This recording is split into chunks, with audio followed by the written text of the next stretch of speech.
All right, I think we are live. Just checking on chat and all that other good stuff. Just checking on chat and all that other good stuff.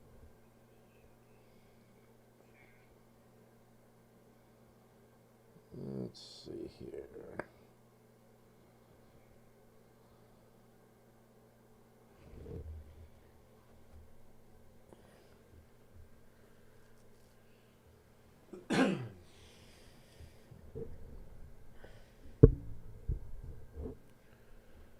Okay, well, today is a very different format, but it's one I thought that was worth trying. So essentially, I am here to answer your questions or talk about whatever it is you want to talk about. Just put it into chat, and we'll see what we can do to get your questions answered. Uh, as I'm doing that, I'm going to do a replay of Knights of the Old Republic 2, Star Wars Knights of the Old Republic 2, The Sith Lords, which has got some restored content on it. It's the version from Steam. So I haven't played this in probably, I don't know, 4, 5 years. Maybe not quite that long. I don't know. It's been a while. But I like to revisit it once in a while. So let's do that.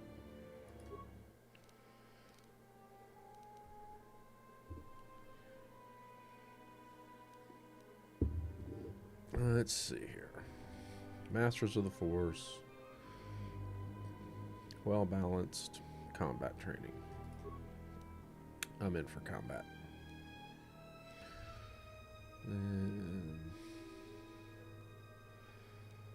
let's do. We'll just do the whole setup.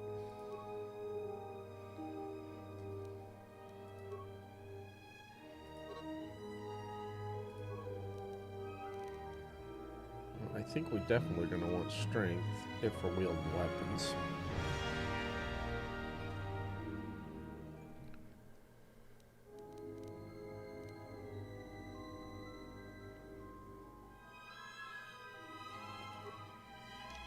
Add a little defense.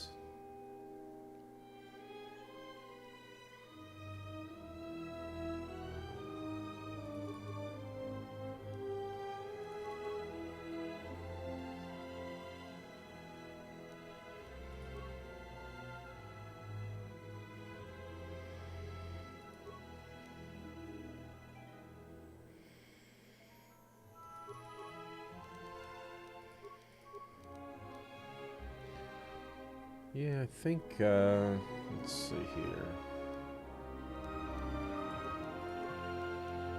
Kind of go that route. I like the persuade skill, that's good.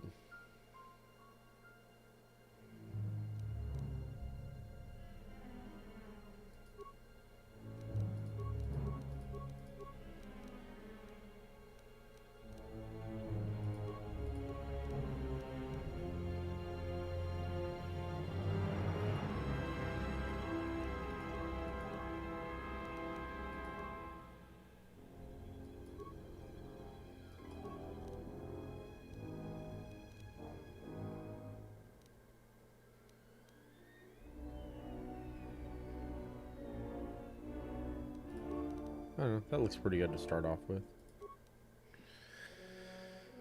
Skills. Let's see here.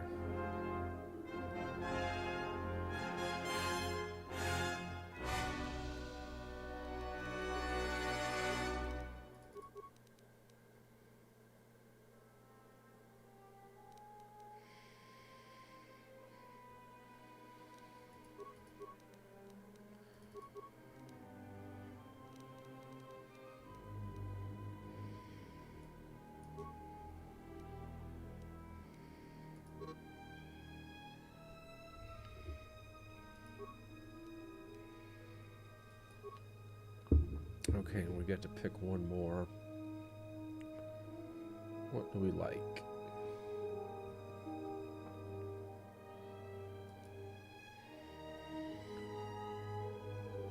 I hate to throw too much into melee weapons because you don't really use them for that long.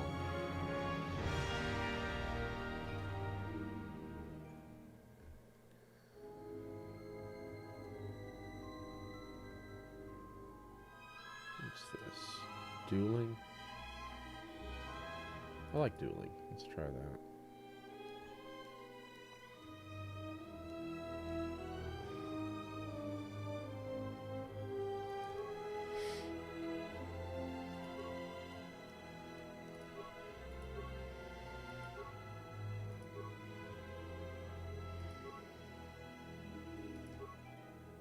That'll work.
Hyperdrive offline. Multiple hull breaches detected. Proximity alert.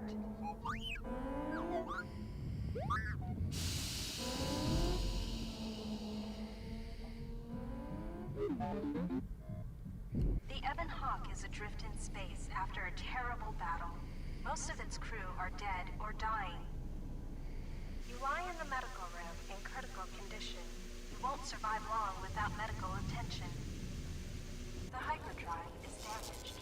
Main power must be restored in order to bring the engines online and dock with the nearby Paragus mining station for much-needed repairs. Your fate and that of the Ebon Hawk depend upon T3M4, a lone astromech droid. Return to this location at any Okay, time. our fate depends on a droid who's not looking so good himself. Press WASD to move T3M4, then turn. Press caps lock to toggle first-person view. You have new quests. To view your quests, open the game menu. Default. Fix the hyperdrive and heal me. And look in the journal. Default game. This room contains the glass-sealed cylinder and the communications console. To target one of these objects, you will come across many containers, some of which will be locked. The computer spike you just picked up can be used the computer terminal to access functions, such as open.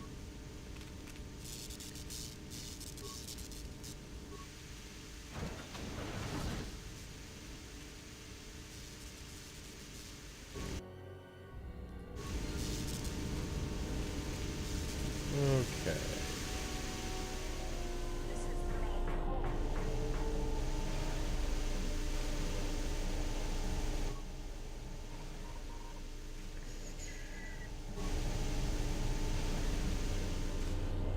let's see if we can find some med packs. Nope, I already went that way. This is the main hole.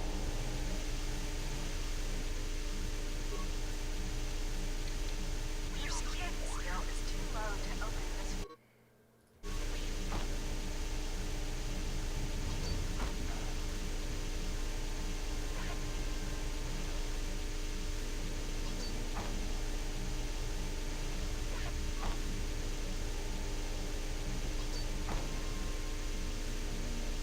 Sometimes mashing or blowing open a container. If you need help exploring the Ebon Hawk, access the map screen by pressing M. This is the cargo hold. Talking to other characters is much like using the computer Note that some responses may influence how furthermore. 3CFD is malfunctioning. You can fix it by using a pod. Search a ship to find one. If you repair 3CFD, we can join your party and assist you in repairing it. Sensor droids emerge from this box. These droids will make for excellent target practice. You can equip your weapon. Oh, goodness. Okay. Pistol. I don't think I have much of anything else yet. That's cool. Equip screen. To open the equip screen, click on the blaster icon in the top right. Change your target by pressing Q or E.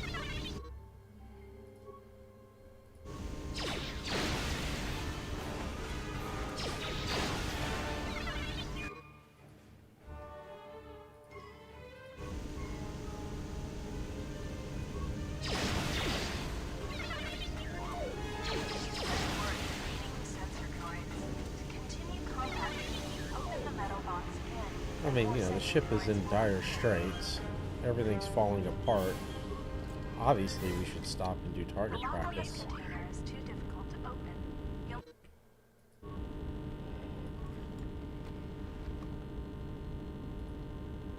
If you encounter a difficult lock on a container or door,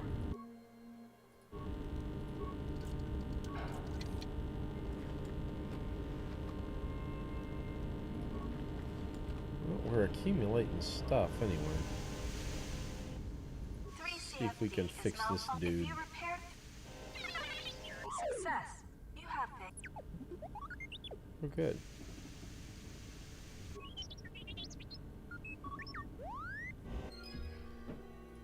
Alright.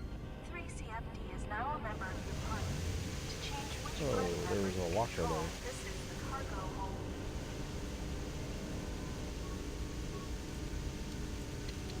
This container is locked and requires a key. Search the ship to find the key to this locker. Really?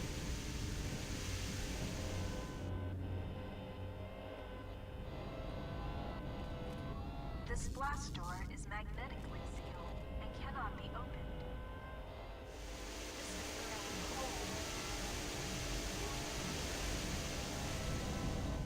hold. Let's see here. Open this one? This blast Nope. door is magnetically sealed and cannot be opened.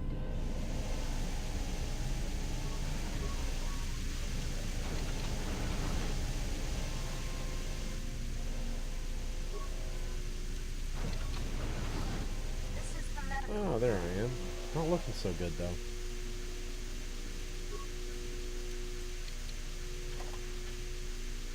Med pack, that's what we're looking for. Med packs. You can use one to stabilize the condition of the human lying on the bed.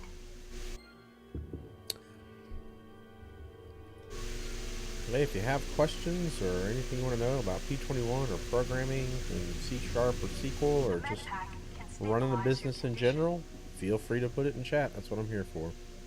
Success. You are stabilized. To recover fully, you will require the medical facilities at the Prague. Alright, I'm not going to die, so let's go see about that hyperdrive.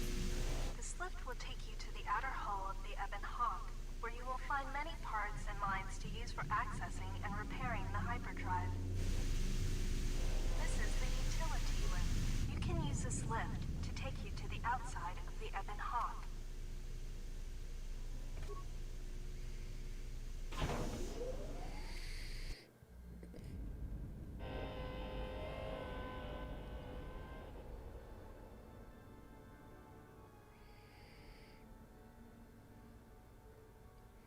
Not looking so good.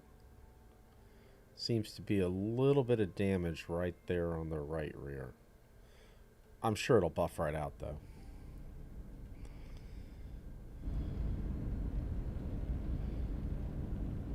Okay. Don't forget to explore the other side of the Evan. This is the bubbles ahead indicate mines that you've detected automatically with your awareness skill. Some mines require higher awareness to approach mines carefully. They will blow. Recovering mines requires a higher demolition.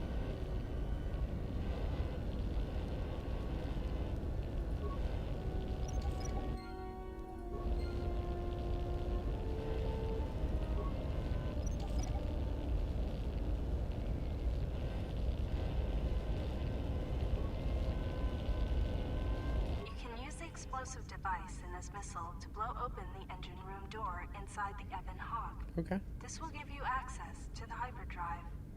After you plant a mine, back away quickly so that you do not take damage.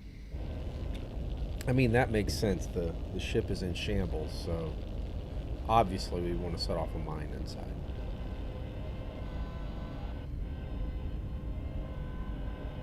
This is the starboard side of the Evan Hawk. This open hatch has some parts that will be useful for getting main power restored. These exposed wires control the door to the starboard dormitory. The door is success. The door.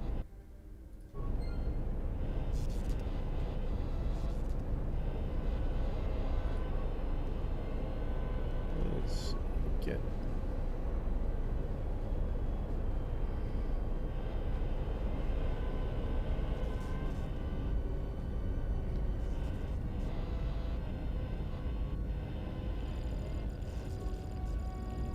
This busted engine port has some needed parts for the Evan Hawk's hyperdrive.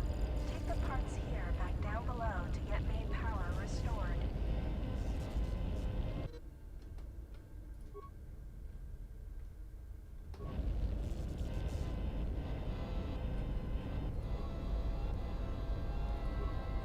Alright, I think we've kind of scavenged this place out. You can use this lift to take you.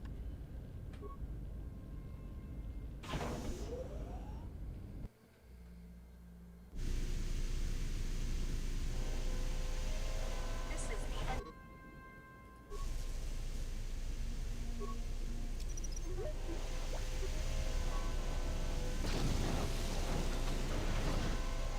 This is the engine room. Not looking good. The port engine is shut down, but appears intact. Fixing the hyperdrive will allow you to restore power to the port engine and bring primary power online. The starboard engine is badly damaged. Fixing it won't be possible until after docking with the Paragus. The hyperdrive is suffering badly. You won't be able to, however, you should be able to rig the hyperdrive to restore primary. Success. The hyperdrive is online. Primary power is restored. Only one step remains. Return to the galaxy map in the cockpit and travel to Paragus.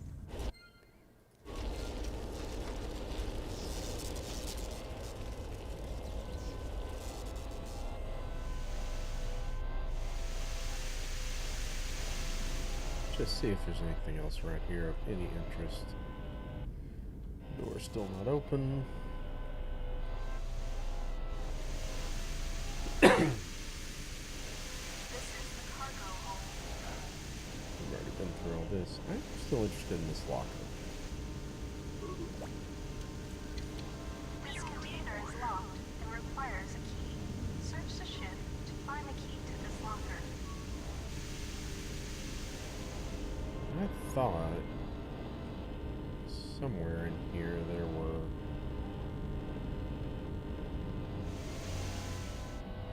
like hidden compartments or something. I don't know. Maybe I'm hallucinating. This is the garage. To access the area beyond this door, you will have to use solo mode, default V. Click the solo mode button at the bottom right area.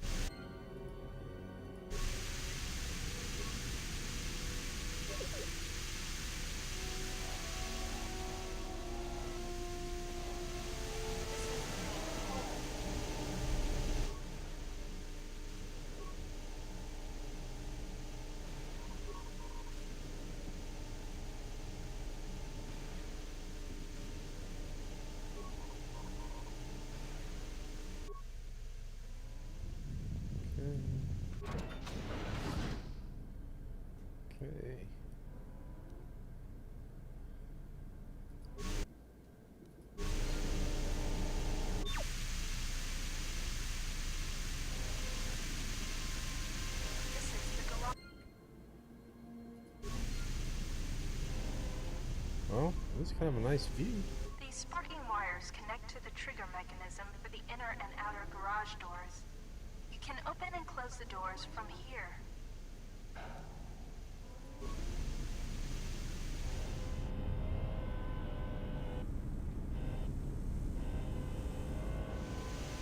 This is the starboard dormitory.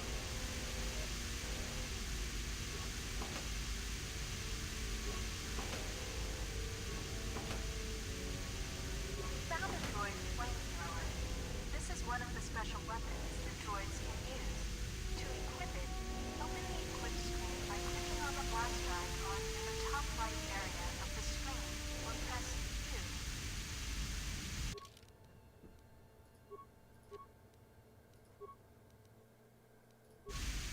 U. Okay. I still want to find this key. This is the starboard dormitory.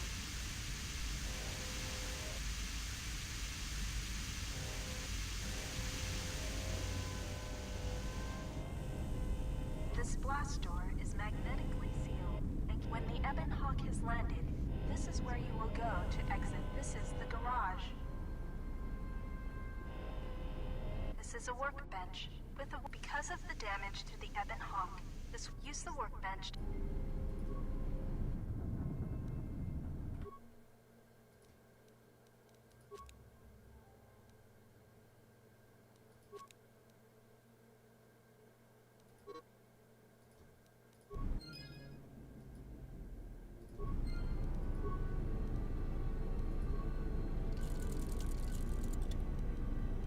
Alright.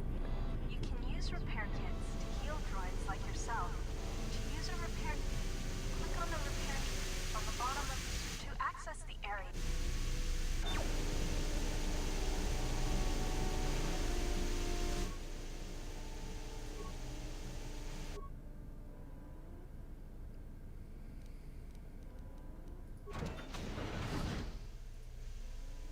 Still feel like we're missing something.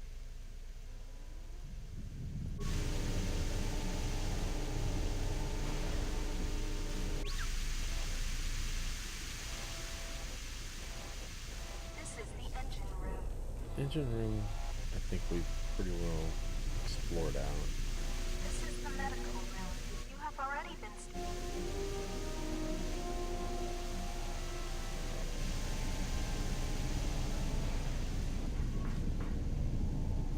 Locker This key. old woman appears to be dead. There is a key card on the body that looks like it opens the locker. I don't think I've ever actually found that locker key before. This is the main hole.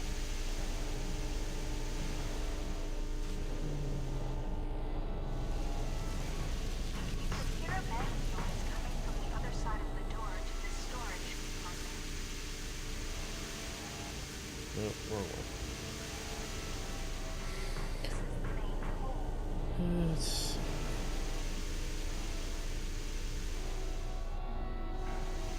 This is the cargo hole.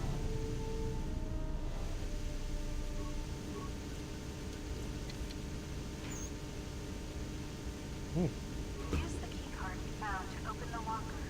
The impact armor.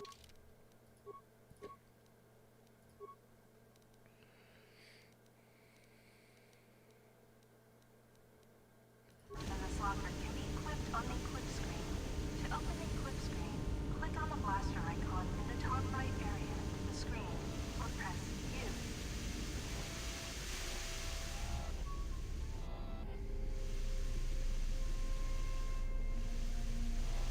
This is the engine room.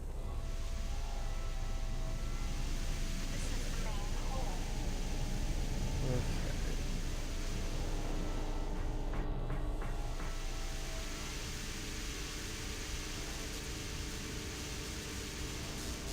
There is nothing more you can do.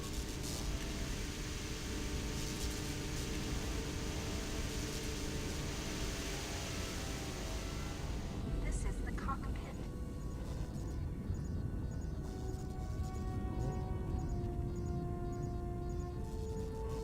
You can now plot a course to the Paragus mining station. To dock with Paragus, left-click on the Paragus planet to select it, and then left-click on the travel button.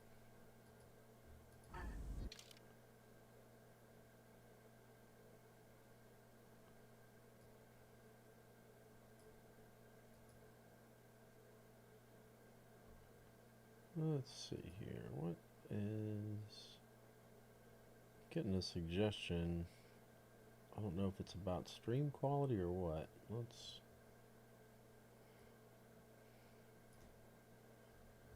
Let's check that out.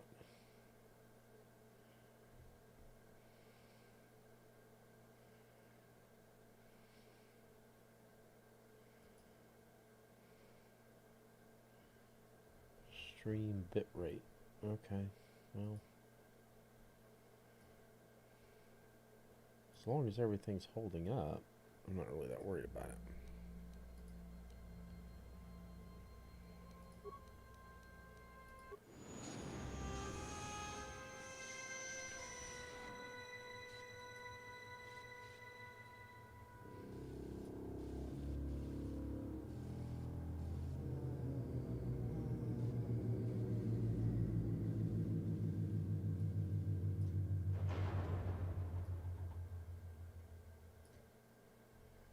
The sensors show the door to the storage compartment is being sliced. There is someone, or something, else alive on the Ebon Hawk.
Okay, what are we supposed to be doing here? Waking in the medical bay. Find out where you are and how you got there. That's a little nebulous.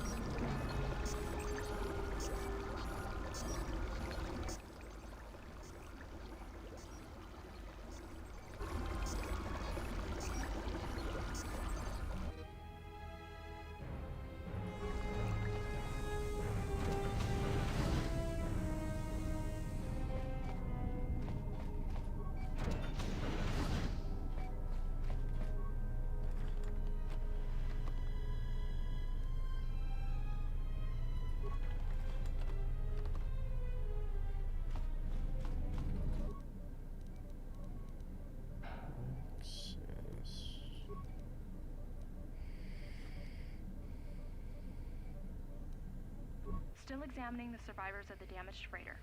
Looks like it goes by the name of the Ebon Hawk. Only one survivor, placed in the coltal tank for recovery. The carbon scoring on the vessel suggests it was in a battle, but no indication of who fired on it. Couldn't get much from the Nava computer. I'm surprised the ship was able to make it inside the Paragus asteroid field without the asteroid drift charts. Aside from the lone survivor, we recovered an old woman. No life signs. There was also a protocol droid and a utility droid on board. Sent both down to maintenance while security sorts through the other items on the ship. It looks like the utility droid, a T3 unit, was able to get the ship working enough to get to the colony. We're prepared to... Could be a Jedi, but we won't know for sure until we get the transmission back from the Republic. If the survivor is a Jedi, that would account for the recovery rate. But I'm more concerned that a Jedi here may cause trouble. Some of the miners, especially Corta, are already... Another accident today. A detonation in the ventilation tunnels. If the lockdown measures hadn't activated, the whole facility would have been destroyed. Got most of the injured to the Colto tanks in time, but the rest had to go to the morgue. One of the wounded said a droid caused the accident, but we couldn't get any specifics. Minors about the Jedi. A number of the droids have been acting oddly, and not even memory wipes seem to be fixing the problem. There was a detonation in another one of the fuel vents the droids were working in. We deactivated several of them and moved them down to maintenance. Okay. But we're still treating the plasma burns. That cuts us down to almost half shifts, and with the droids malfunctioning, we may not make the Telos shipment for this month. Fortunately, the detonation didn't cause a lockdown. Warning. There has been a fuel detonation in the mining tunnels. Emergency That's not lockdown good. commencing.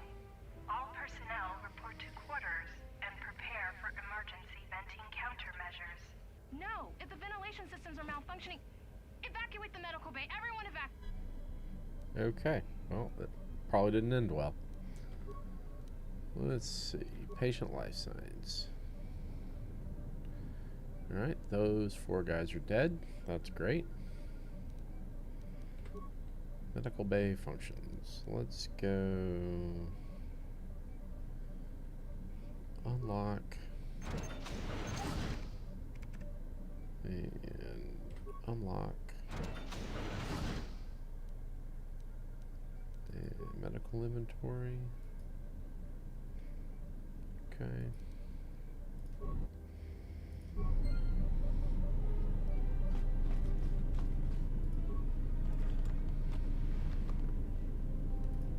That will definitely come in handy.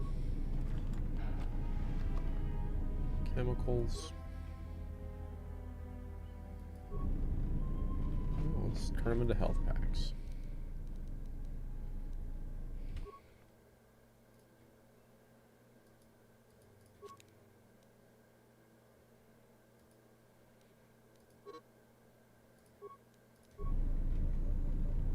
Done.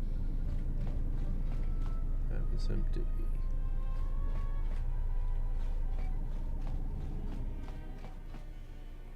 Another dead guy.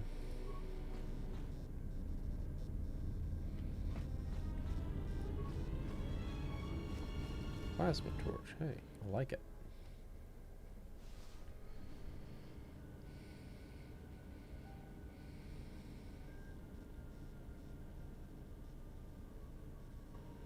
Find what you're looking for amongst the dead?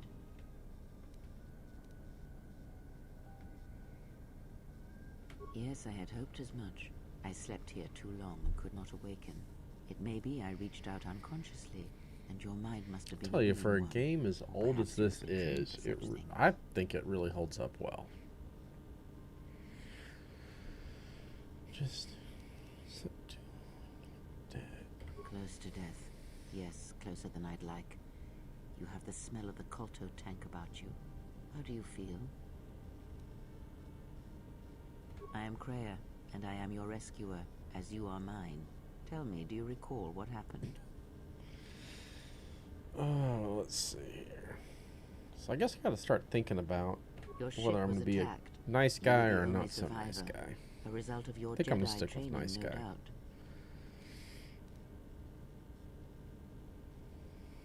Your stance, your walk tells me you are a Jedi. Your walk is heavy. You carry something that weighs you down. Must be the plasma torch. I do not know. I was removed from the events of the world as I slept. A survey of the surroundings may provide the answers we seek. The ship we arrived in, the Ebon Hawk, must still be in this place. We should recover it and leave. We were attacked once, and I fear our attackers will not give up the hunt so easily. Without transport, weapons, and information, they will find us easy prey indeed.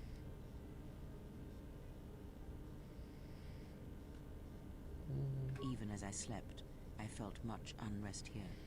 I saw strange visions, minds colored with fear. Now, everything here feels terribly silent. A last word of caution. I would find out as much as you can about So the feel Space free to Country. put I any fear we will questions or need to depart as comments or suddenly as we anything in arrive. chat. If you're stumbling into here through your YouTube suggestions and don't know anything about Atlas, we do software development and support for ERP systems one in particular that's for industrial distributors and manufacturers. So we do a lot of programming, do a lot of managing businesses, stuff like that. So feel free to ask questions if you have them. That's kind of what this whole thing's about. Okay. You may wish to extend your search to some clothes, if only for proper first impressions. I leave you to the explorations of this place. Here I will remain and attempt to center myself. That's really helpful. I'll go face all the danger. You stay here and do absolutely nothing.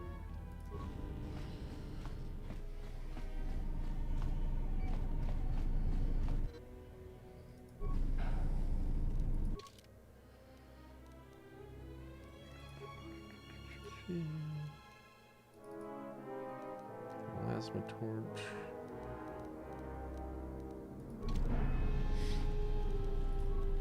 Emergency lockdown. Emergency lockdown overridden. These guys aren't looking too good. Don't think you'll be needing that sword. Let's see.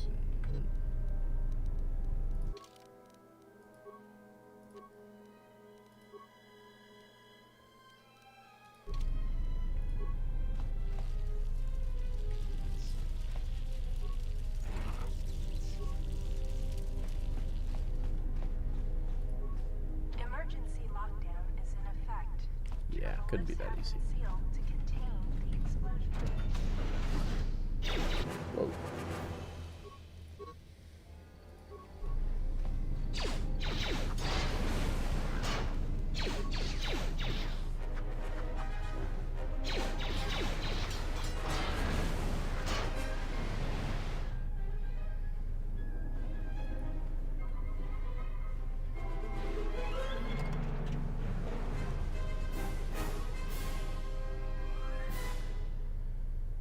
Okay, why can't I move?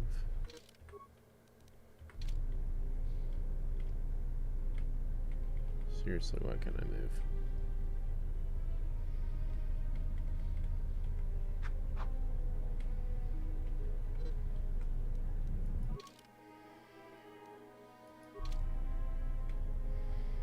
This is weird.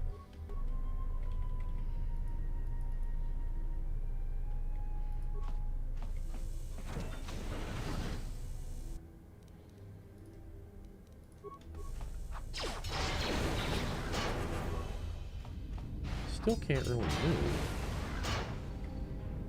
Yeah, like my WASD buttons are not doing anything.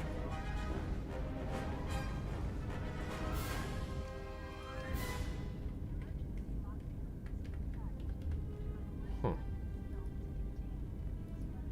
that's strange.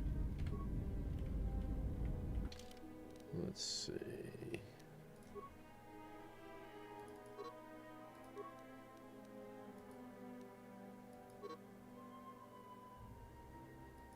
It doesn't need to be a cloud save, just save.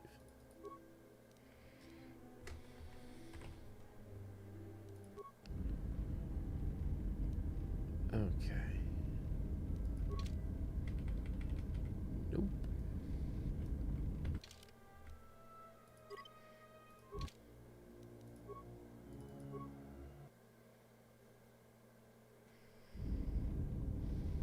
There we go. I mean, you know, you're playing a 15, 20-year-old game through Steam with restored content on a Mac M3, you know, which architecture didn't even exist back in the day, so I guess a little bit of funkiness can be expected. Okay, so dead guy, dead guy. I think this is the way we came from, isn't it? Yeah, it is.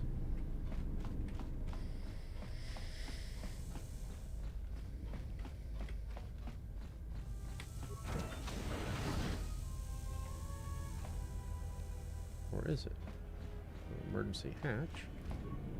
This is the exit, but it is sealed. Strange. In my visions, it was open.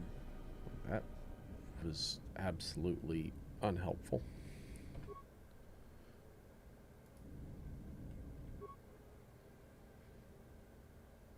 Get to an access terminal.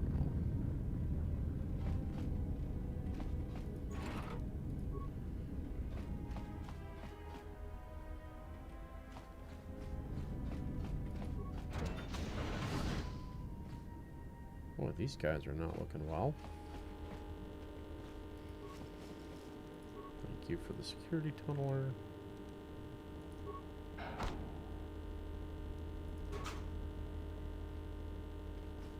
Alright.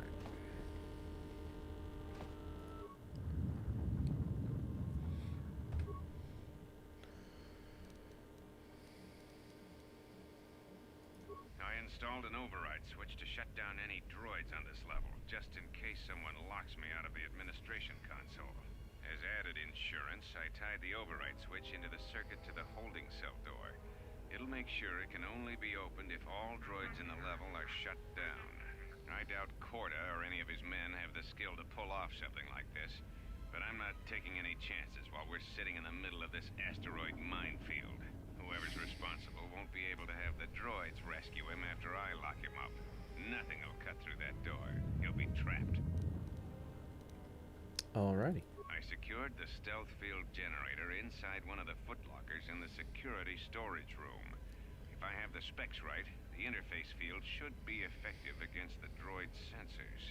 All I need to do is equip the belt, and some skill with stealth in order to use it. As long as I don't get too close to the droids, they shouldn't detect me. If any more droids start malfunctioning, the belt should buy me enough time to get to the override switch I set up in the communications blister console. I'd rather shut them down than destroy them. I want to find out how these droids are being sabotaged. Maybe even turn them against whoever's sabotaging them. Okay. I'm assuming that he didn't get that done. Be careful. There is much energy in the room beyond, yet it stems from nothing that lives. Can you not sense them? Reach out. Cast aside your sight. Cast aside what you see, and instead reach out with your perceptions. You can. If the game volume's not high enough for you to hear it well, just put it in chat and I can adjust it up or down a little bit as needed. That you can feel echoing outwards.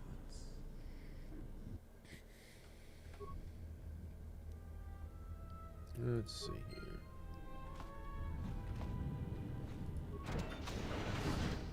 here. Ooh, not good.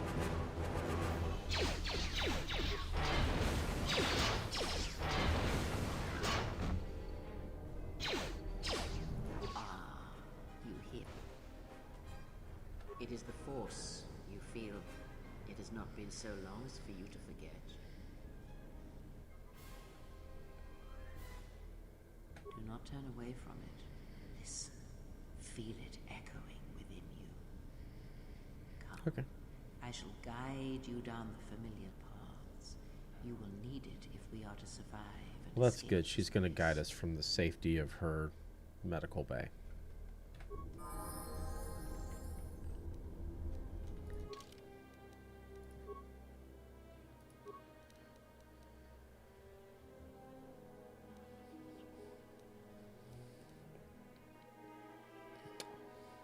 Well, there are a couple of things you can do. So the chat message is, how do you handle a vendor? This is in Prophet 21.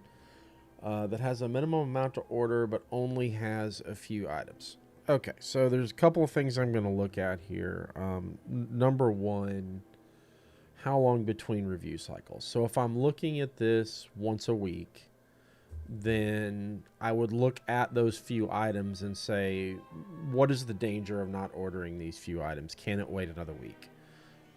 If you are in a conceivable danger of running out of the items, then you're going to have to push out to get to a minimum order quantity. So what I would recommend you do is go back to your PORG criteria and then set your usage factor and just start slowly increasing it. So if you think about usage being in terms of a month, then each quarter, each 0.25 you increase it is like adding another week to the demand. And what that's going to do is it'll increase the quantity you need to buy of the items that are there appropriately, but it also might pull in other items that you don't need right now, but you might need the next couple of days, or might have shown up in the next couple of days. So I would start out by saying, okay, let's push the usage to 1.25, see what that looks like. If that's still not enough, push it to 1.5, and so on and so forth. Understanding that when you do this, you're placing this order right now, and if you've pushed the order, let's just say you push it to 2, that's 30 days, right? You probably won't need to look at this vendor again for another month. So that's how I would do it. That way, I mean, yes, you're quote unquote overbuying, but you're doing it in a way that has some sort of a scheme to it, so that you're not going to have a big issue.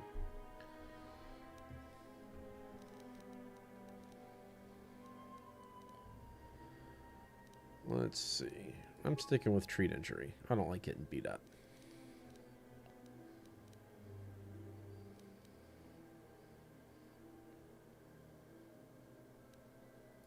And persuade. I like persuade too.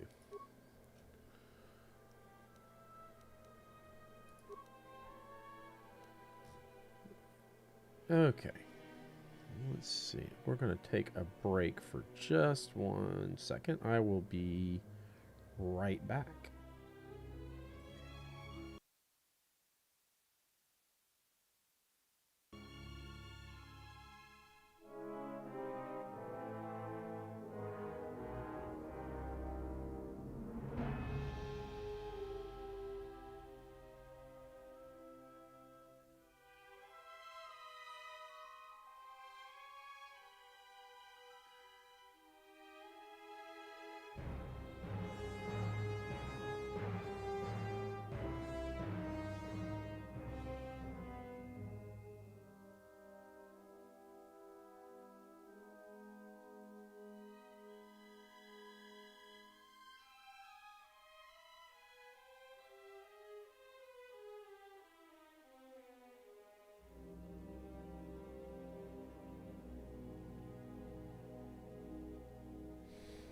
Okay. Back to it.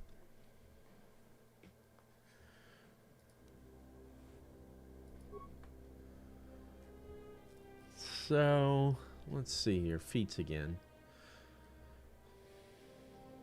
Knowing that I'm going to be focused mostly on lightsaber combat. What's this here? 2-weapon fighting? Dual wielding? Yes, please.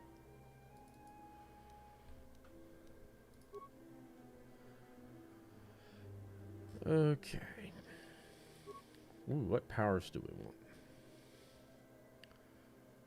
I like speed. Speed's always a good one because you can kick that in combat and tend to do a little bit better. So let's start right there. And accept.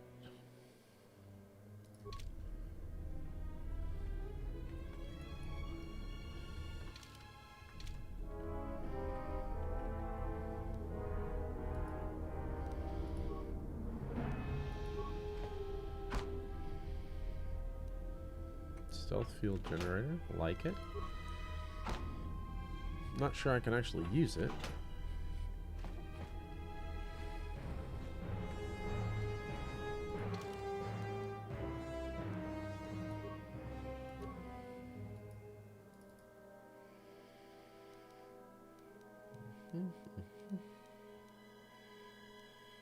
Yeah, nope, I think we're good. And nothing on these droids, so we move on. Let's see here.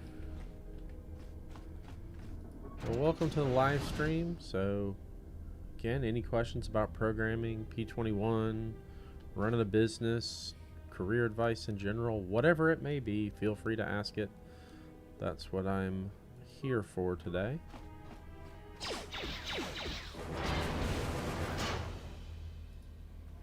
I just happen to be doing it in the context of a video game, which after combat mode cancels is not doing a great job of letting me move around. I don't know if that is a Steam bug or what. Kind of annoying now. Yep.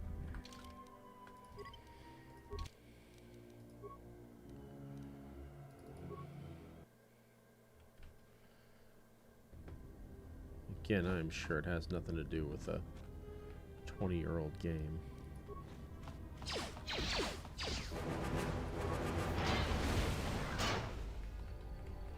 Yeah, that's like every time.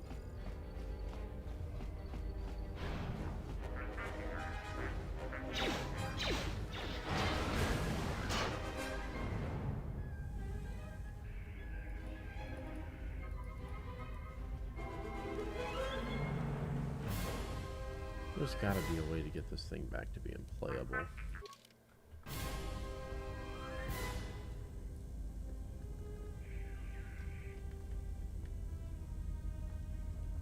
Yeah, that's crazy. Every time you get out of combat mode, it, your movement keys don't work.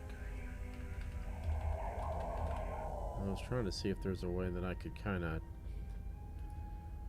trick it into working.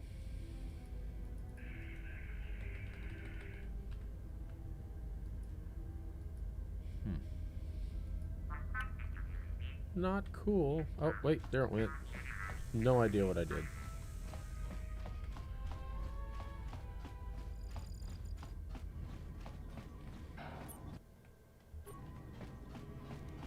Let's see. I'm just curious.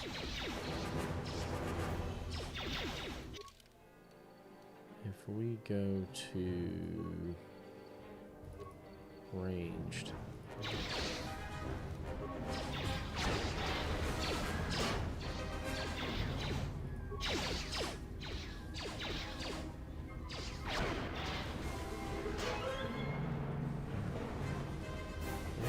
That was better. But I'm not digging that when I get to the lightsaber part of this game. Emergency lockdown is in effect. Turbolifts have been sealed to contain. Okay, nothing there.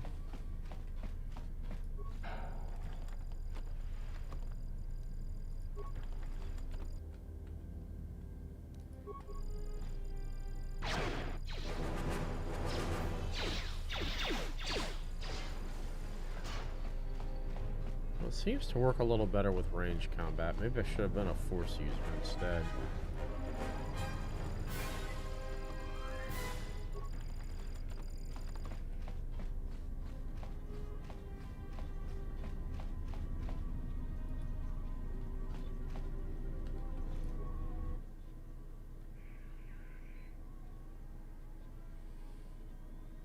Okay. Intercode cancel lockdown. How about an override switch?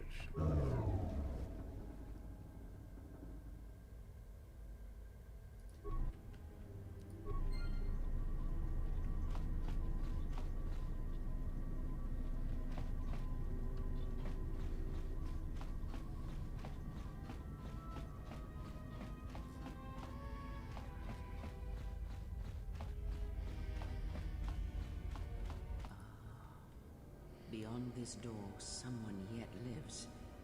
Be mindful. His thoughts are difficult to read. But you have nothing to fear from this one, and he might yet prove useful.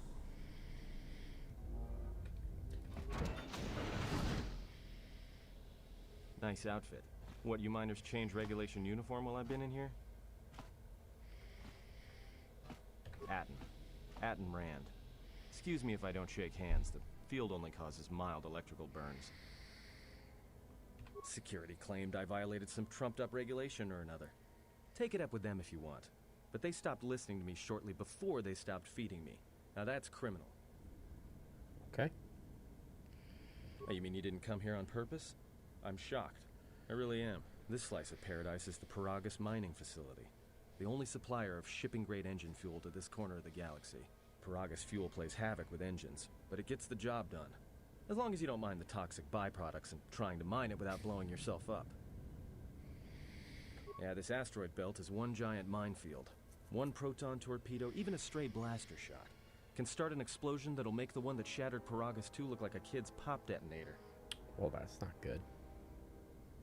You know the planet So this with the is exposed pretty core you saw interesting flying in? sequence, the way the That hole game was caused devs by the did first this, mining station where that tried to siphon fuel if off you the planet. played the Blew a whole first Knights chunk of out the Old planet and set it Republic, drifting out here in a big this clump whole of sequence fuel-cooled is asteroids. really just So the designed miners to drill the shape asteroids in, how you're going not to the planet's interact with the surface. That's game, why they don't allow blasters here. as far Can't as trust a miner who jumped up on Revan geometries was, not to and fire one stray shot you that'll turn know, the entire good colony versus into a thermal evil, detonator. and male versus female. That was a pretty cool way of doing it. You mean before or after that Jedi showed up? Either way, it's a real short story. You see, this Jedi shows up, and you know what that means. Where there's one Jedi, the Republic will soon be crawling up your ion engine in no time. But the story gets better. See, some of the miners get it into their ferrocrete skulls that since the Jedi's unconscious, they can collect the bounty the exchange has posted for live Jedi. Well, what passes for the law here didn't like that idea. So the two groups started fighting. Then there was some big explosion, and then I was sitting here for a long time, waiting for some half-naked miner to show up and ask a bunch of questions. Don't know much about it. Maybe the exchange wants one as a trophy, or somebody's got something against Jedi and is looking to collect. Not many Jedi left. Wouldn't surprise me if the bounty's pretty high. The ones that weren't killed in the Here we Jedi go. Civil War ended up switching off the lightsabers long ago. Word is there's not even a Jedi Council anymore, but who knows? Yeah, Revan, Malak, and the Jedi that went to join them in the Mandalorian Wars. Yeah, see, now he's Turned getting against into the other plot Jedi and of had the a scrap first that game. almost laid waste to the galaxy. Where have you been? Let's see. Well, I wasn't there, but like all Sith, Revan and Malak turned on each other. After they turned on the Jedi, of course.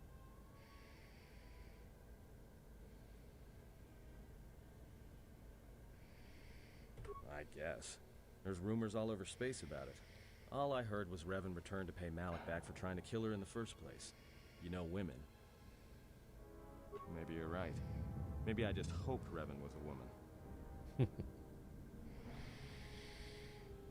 Look, no offense or anything, but your weird half-naked interrogation isn't my idea. Hey, wait a minute. You're that Jedi the miners were talking about. Where is everybody? The miners can't all be gone. But if they are... Look, hey, let me out and I can help you. I can. I've gotten out of trouble countless times. This facility isn't a military installation, which means we may have a chance. You shut down this cell security field and I can reroute the emergency system so we can get to the hangars. We grab a ship and then we fly out of here. Okay. Let's stick with light side responses. I like that. Great. Now to business. Let's get to the command console.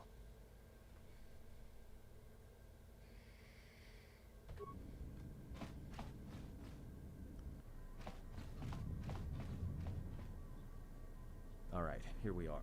Now this console is set on automatic hail. You may have heard it when you came in. The asteroid drift charts are constantly being updated, so it sends out a transmission to incoming vessels so they don't get crushed into space dust. The hail warns them to keep their distance until orbital drift charts are transmitted, and then provides docking instructions to incoming ships, usually freighters. Thing is, you can bounce that same transmission back to the comm here, and suddenly you've got access to the communication system from the inside. Pure Pazak. The console's ours. Now, all we need to do is reactivate the turbo lifts, cancel the emergency lockdown, and hey!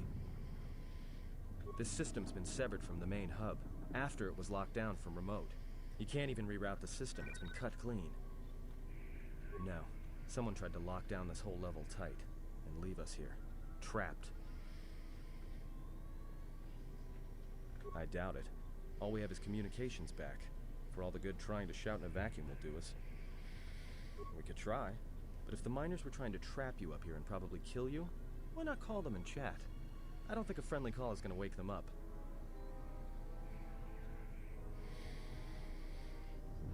Be my guest. Not much else we can do. The comm's all yours.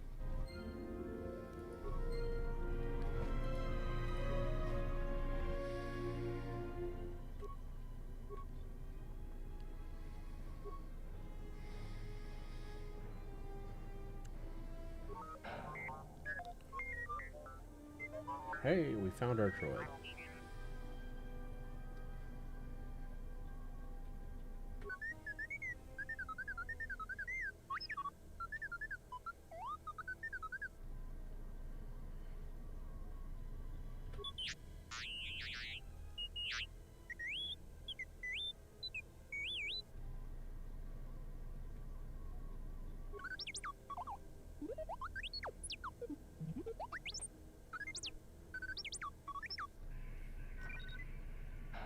Okay.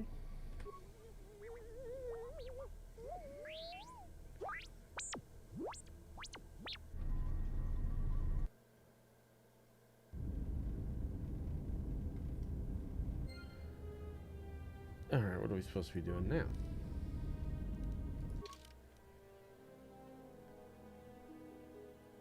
Console. Open the emergency hatch by a remote. Okay.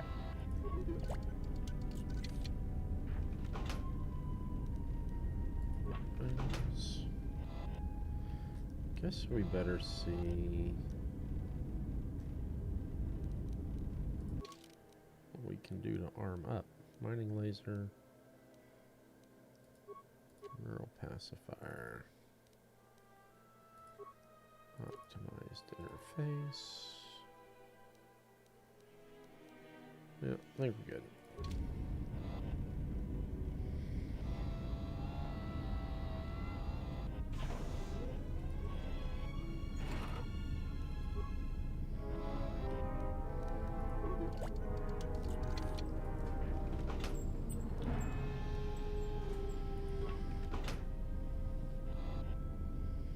So if you're just joining the live stream, I am doing this in the context of playing a game, but feel free to ask any questions about programming, or whether it's SQL or C# or whatever. I'll tell you whatever I can. P21 ERP system, you can talk about that, or if you just want to talk about tech or running a business or whatever, career advice, whatever it is, feel free to ask. I'll do my best with it. Hopefully not lead you too far astray.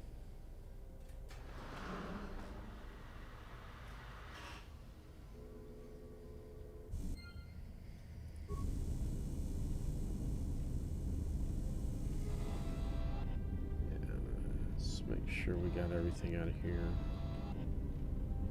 Yeah, I think so.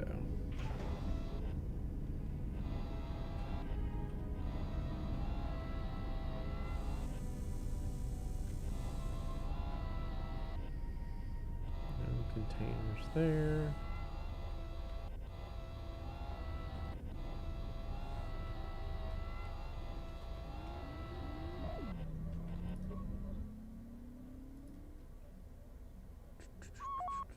A laser drill. No, that's probably not going to make it work good. We need parts.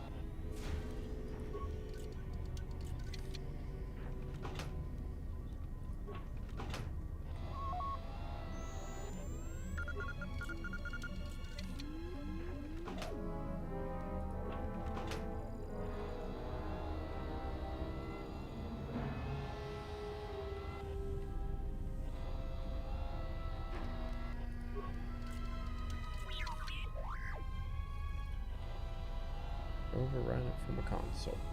Okay. Let me guess. Not getting out of the hangar bay either.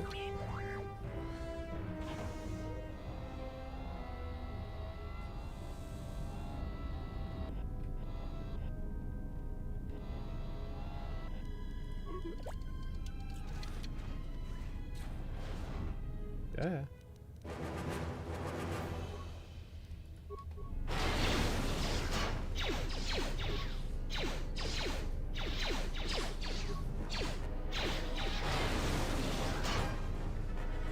Yeah, see, same thing. Still stuck and cannot move.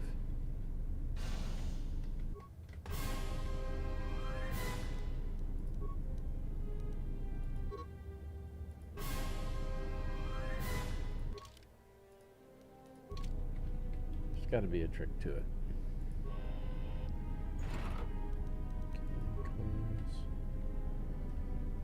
Then let me see if I can just there. It's still absolutely not letting me move, which is really annoying. I gotta look that up when I get done with this and see if there's some sort of a hack, or maybe it's the way that I had the display set up or something. I don't know. So we do it the hard way.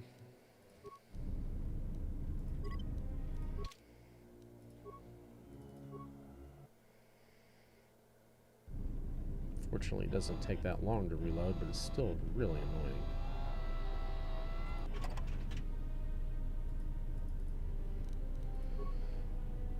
Okay. So thanks for joining the live stream. Just a quick recap. I own and operate a company that does software development and consulting for ERP, or Enterprise Resource Planning Software. The one that we focus on is called Profit 21. And part of this live stream is just about answering viewer questions, whether it's about working in tech or working on P21, programming. I do mostly SQL and C#, so feel free to ask questions if you have them.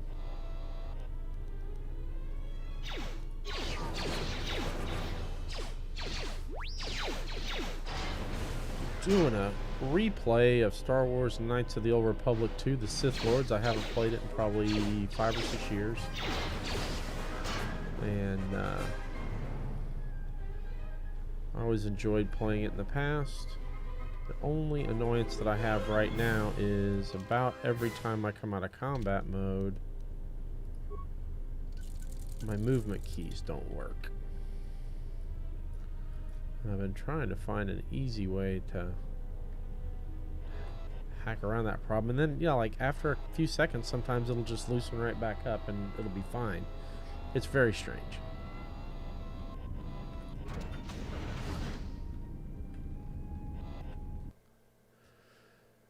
So I started this character from scratch this morning, and we're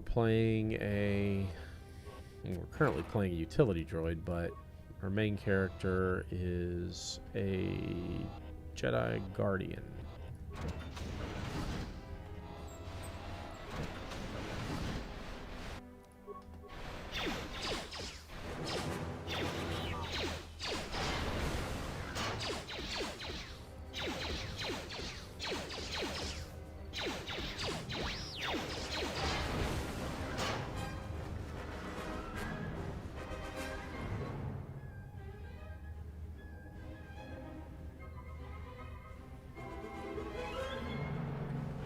See, froze up again.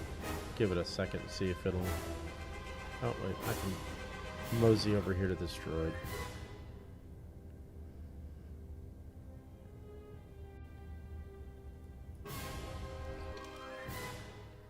Let's see here.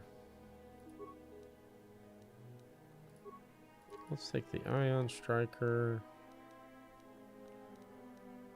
It looks like that's all we got. Dude, seriously, let me move.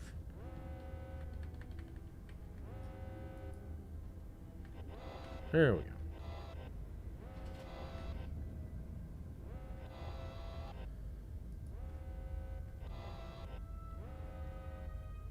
All right.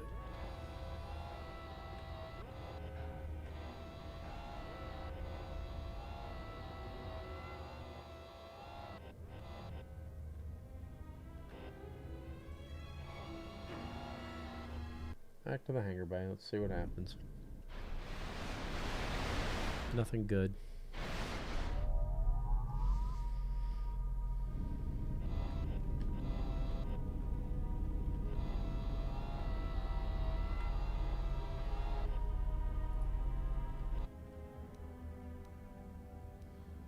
Striker.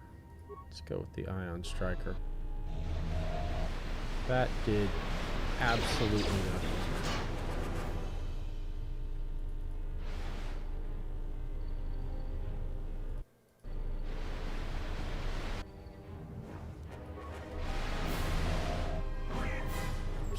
still worthless.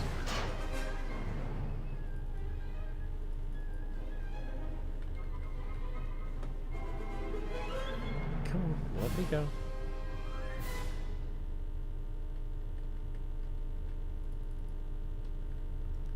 I have a feeling this has to do with how I have the game display configured, because I keep noticing my mouse changes out of the game mouse.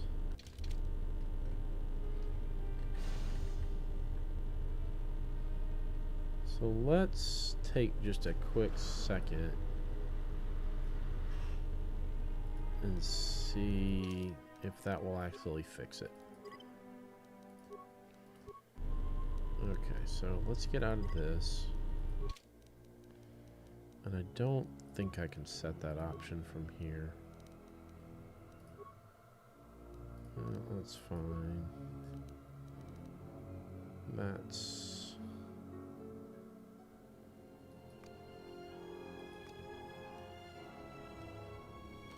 it's all fine.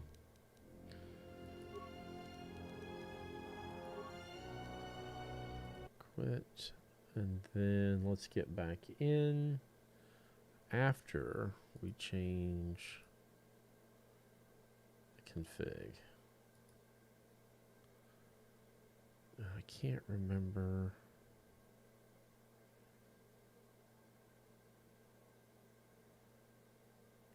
where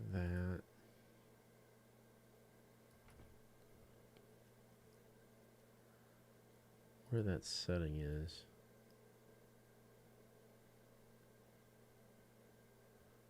Was it in preferences? I'm looking at Steam right now just to see.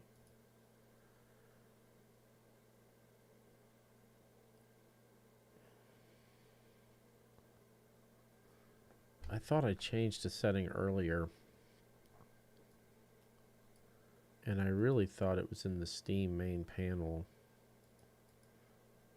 to choose how I wanted to launch the game, but now I'm not seeing that. It's kind of annoying. Let's see, games, friends, view.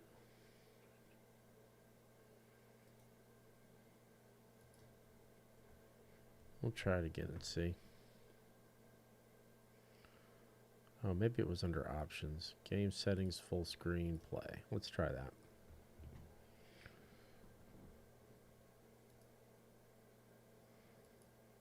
Okay, now I just need to hook this back up to Knights of the Republic.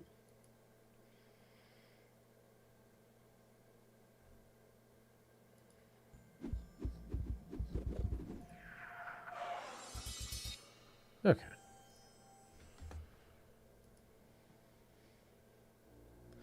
Let's give that a try and see if that makes it run better, because that whole issue with not being able to move after combat, I'm just not going to be able to live with that.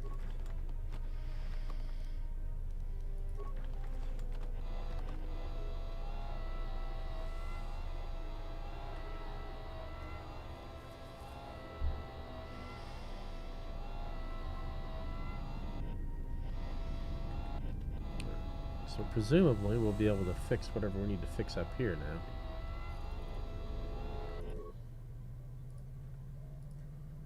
Repair. There we go.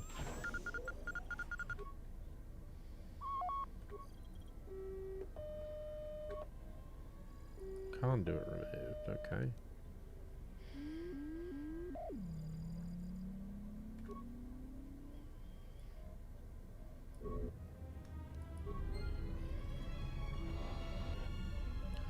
Check the secure cargo hold for replacements.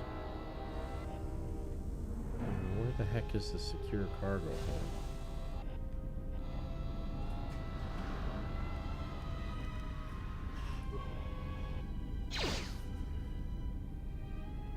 Groovy.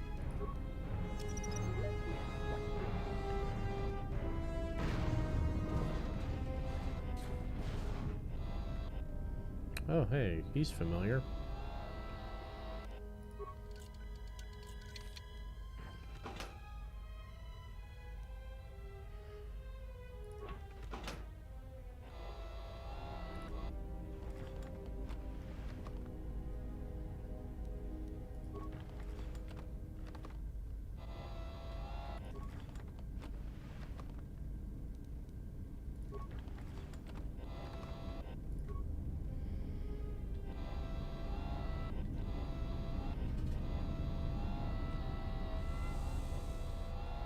Okay.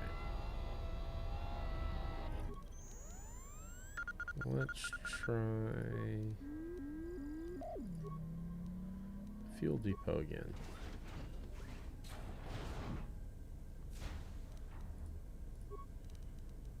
Okay, and comm system.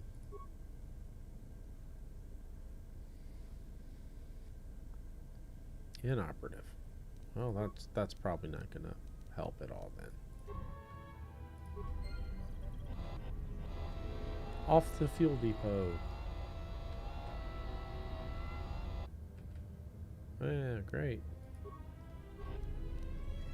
Where are these guys?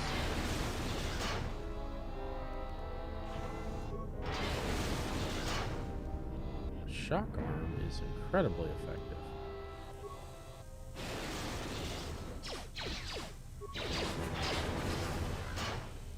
Nope, see, same thing. Combat, can't move. Right, there's gotta be, like, some trick to this.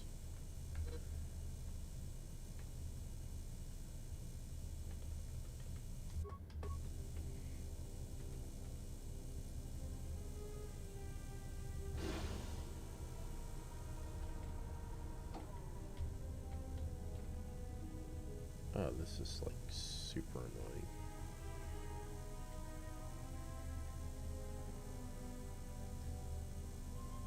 I do find the cursor thing really strange.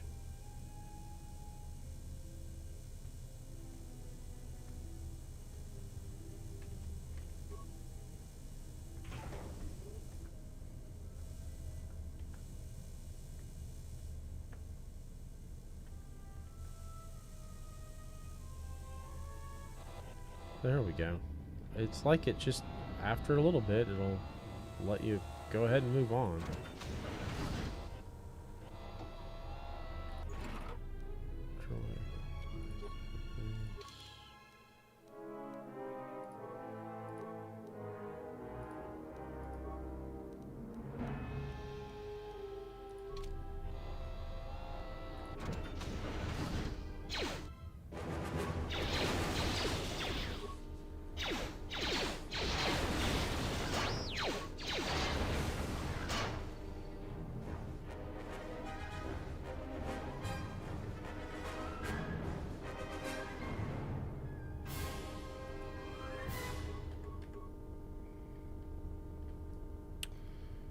Yup.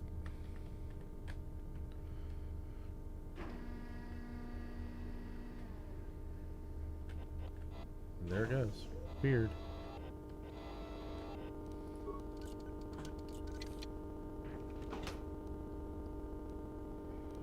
Let's see. Get items. Yep.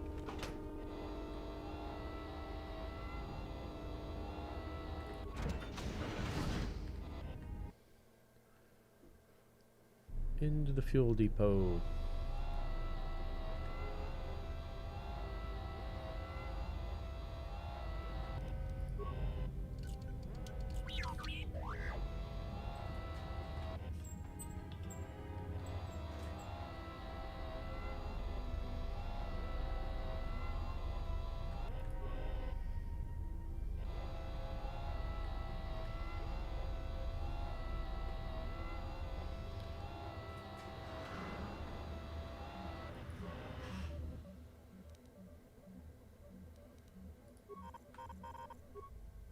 Oh, hey, there's a bomb in the fuel line. That's awesome.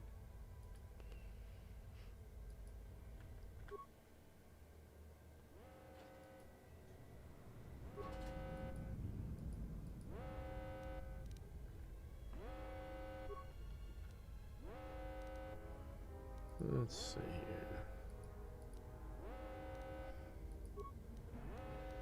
Open the emergency hatch. Sounds good.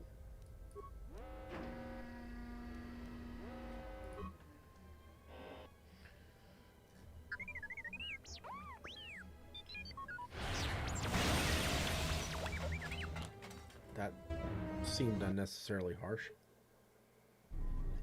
So is that stupid droid of yours gonna come through or not?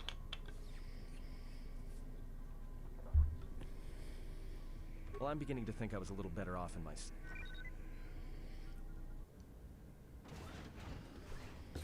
Hey, what do you know? A little cargo... If he got the turbo lifts working, then we should have a clear run to the hangar. Wait.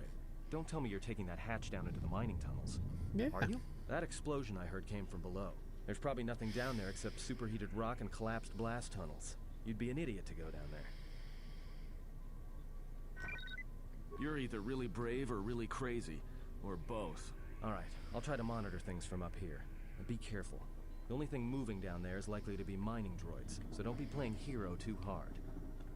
Not that I care what happens to you or anything. I just don't want to be trying to get off this rock by myself. I'll keep the comm link open. I may be able to guide you through the tunnels from up here. Don't know if the signal will hold if you get too deep, though. Alright, comlink. Yay.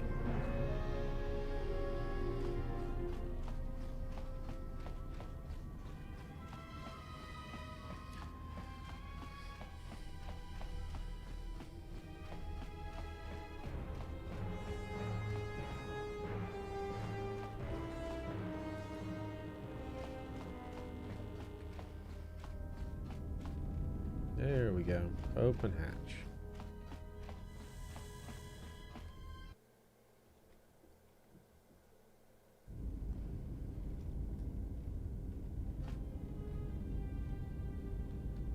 Can you read me? There's a lot of interference down there, probably caused by that explosion. Still, it looks like there's a route down to the Paragus fuel depot. If the passages haven't collapsed, that explosion knocked out most of the sensors. There should be an emergency crate in the next room. Watch yourself. There's a lot of droid broadcasts in that area, but I can't pin them down. Will do. And be careful down there.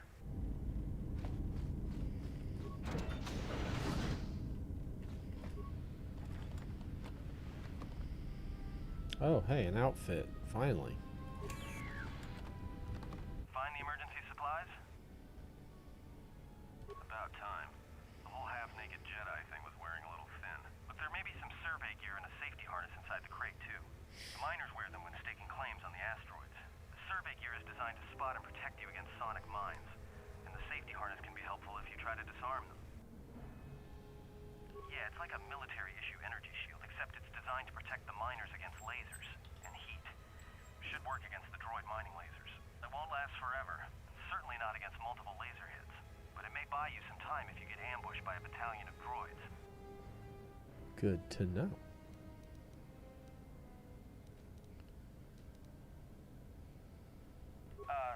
Just one more thing. I've narrowed down some of the ID signals, and if the numbers are right, you're sharing those tunnels with a battalion of mining droids. You could, if you have the skill in a stealth field generator. These droids rely on thermal sensors, primarily to detect fuel deposits. The good thing is, that explosion down there kicked up so much heat and steam it may blind them. A bit, but not much. There's gotta be some central controller down there. See if you can find a terminal by the main access shaft. That'd be governing intelligence.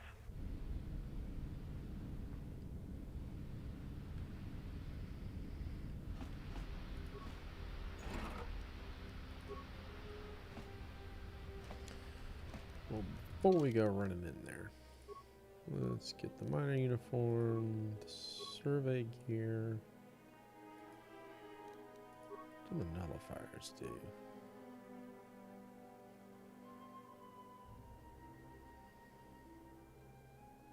Damage resistance, okay. Insulated gloves, we'll take it. Energy shield, we'll take it.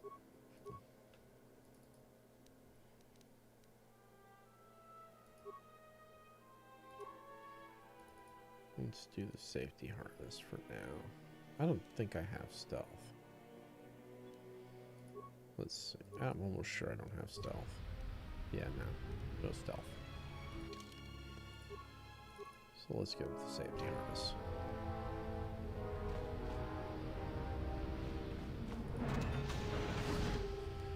Okay, looking rather dapper now.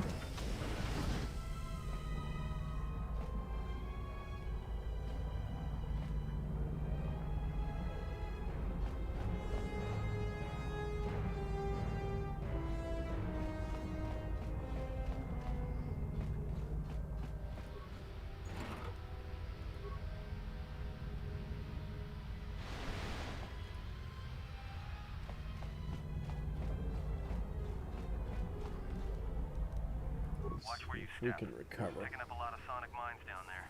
Don't run unless you have to. Makes them harder to spot. If you have any skill with demolitions, you might be able to recover them and use them against the droids. That is, if the mines don't get you first. If you have survey gear or a safety harness, put them on. They'll make spotting and disarming the sonic charges a little easier. Okay, another question in chat. Let's see. I have a vendor that I order products from. This is for Profit 21 for anybody listening. I have a vendor that I order products from 2 ways. Some of the items I have to meet a dollar minimum, and the others a weight minimum. Okay, so see, this is kind of weird to me. But and this is, you're not going to like this answer because I don't like saying it, so I'm relatively confident you're not going to like hearing it. But since the control values are handled at the supplier level, if you really wanted to just dial this in to get it on autopilot, you would have to set up like an additional supplier and split the product assignments up by what the control values are. You could keep them to the same vendor, right? So that they're always going to, all the accounts payable and everything would still be the same. But from a purchasing standpoint, you'd basically be splitting the purchasing into 2 different suppliers, one for the products by vendor or by the dollar control value, and one by the weight control value. I know it's not an optimal scenario to just add another supplier to the mix for giggles, but that off the top of my head is really about the only way I could think of to do it. Okay, so, and then now we're going to shift gears back to the world of Star Wars and figure out why there's so many sonic mines down here. Some of them I can mix if I need to meet the dollar minimum. Yeah, unfortunately, if that's the case, you're just going to kind of have to pick one way or the other. The other thing you could do is, let's see, I mean, I hate handling things by sticky note, but there's a supply. If prompting yourself with notes would help, you could put them into the supplier contract field. That's in supplier detail in item maintenance, and then the supplier contract field is, you can slide that over in Porg so you can see it a little bit better just for visual cues. But yeah, if it's a potential that it's a mix and match, actually you could, I mean, again, not optimal, but doable. You're asking the question, so I'm trying to answer it the best I can. If for the items that cross over, you could just have it set up for both suppliers, pick whichever primary makes the most sense. But then, you can change the supplier ID in Porg as you go. So if you get into it and you go, well, based on the way all these items are shaking out, I'm going to switch the supplier on these items to the dollars vendor or to the dollars supplier versus the weight supplier. Again, it's a little hinky, but the situation you're describing is a little weird too.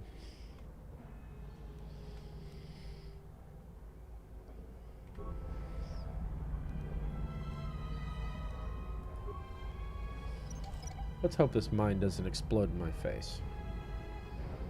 Skill too low. Well, I guess we're just disabling then.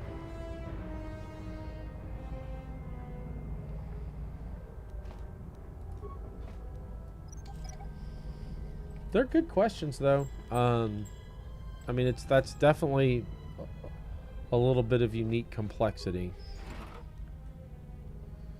But I would definitely set the primary to the one that's most likely to work. And then just switch the supplier in Porg if you get into it. You might even run Porg in a way where you're only looking at those two suppliers so you can kind of move things back and forth. Get.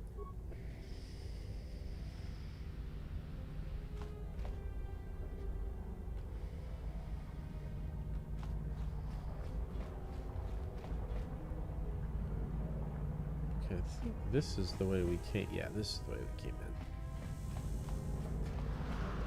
in. And then this, I think we've already scavenged. Yep. Close. And then this one. Now we're going to war. Okay.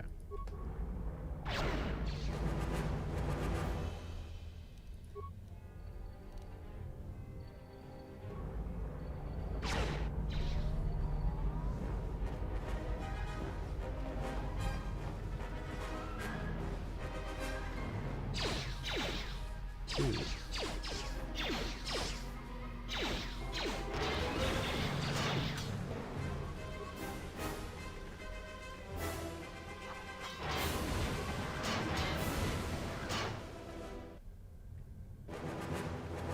Hey, at least it let me move that time.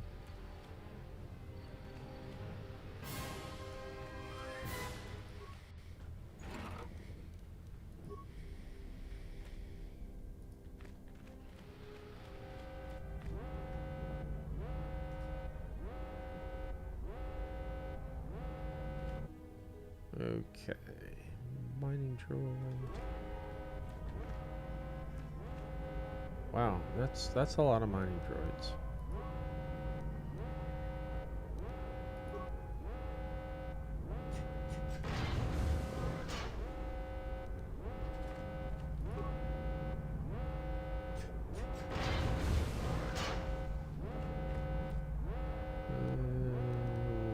Lob one more in there.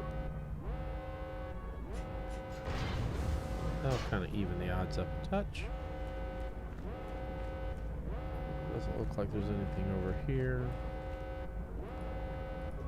See if the dead guy has anything helpful. Hey, advanced mining laser. I'm all about it.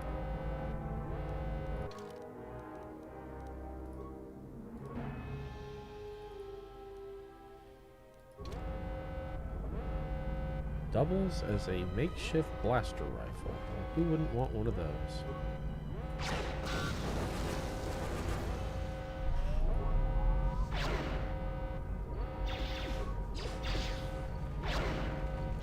Wow, okay. No, not cool.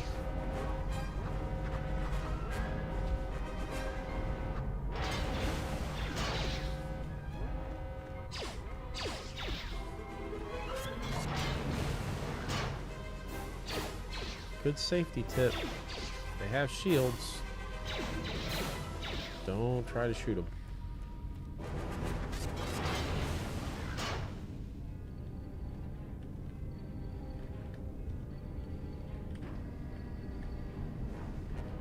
Come on, let me move.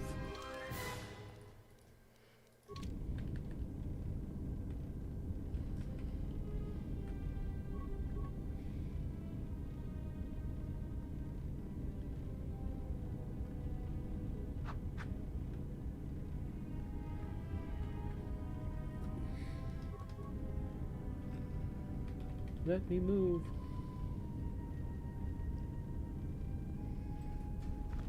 There we go.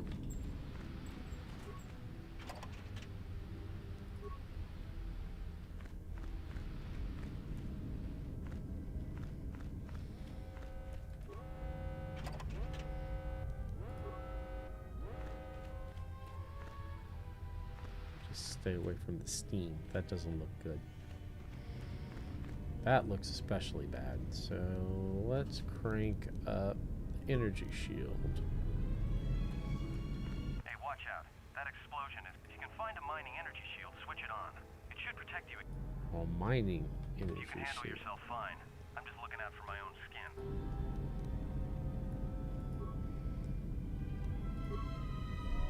There we go. Oh yeah, that works.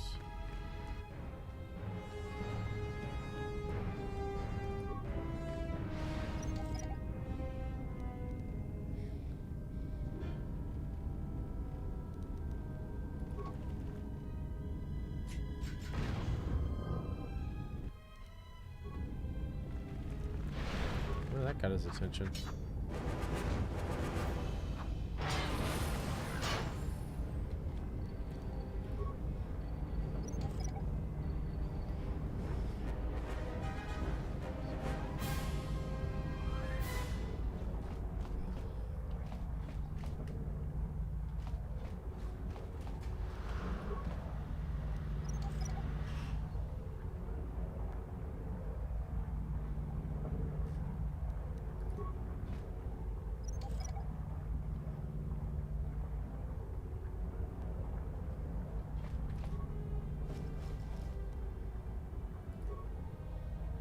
Oh, level up. Okay, let's see. You know what? Let's take a point of stealth this time, just so we have some stealth. And then, okay, so we got 2 weapon fighting. I like empathy. That's cool.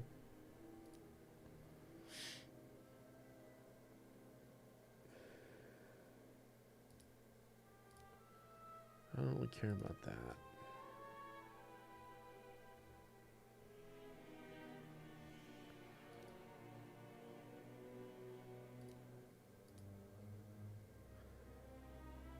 Yeah, I don't want to waste anything on melee weapons knowing that you're, you know, eventually going to the lightsaber. So it's kind of like, what's the point?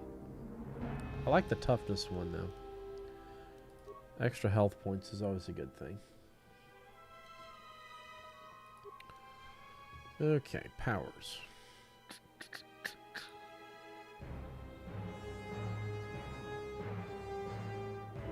That's good. Let's see.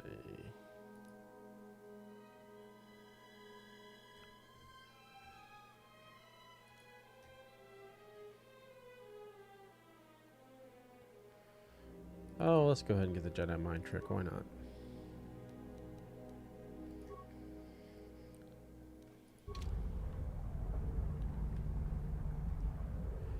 Yeah, we don't need to see his identification.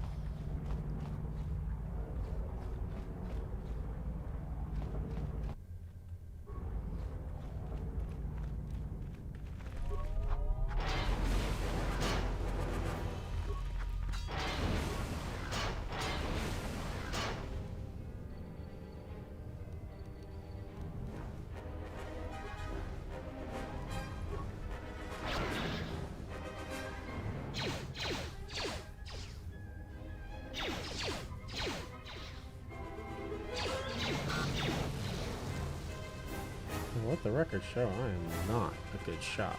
Blaster rifle. Got stormtrooper aim.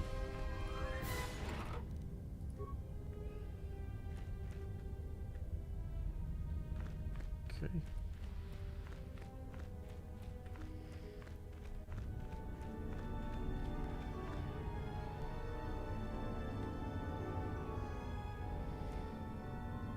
Two droids and a dead guy. What? Just, it's never a good scenario.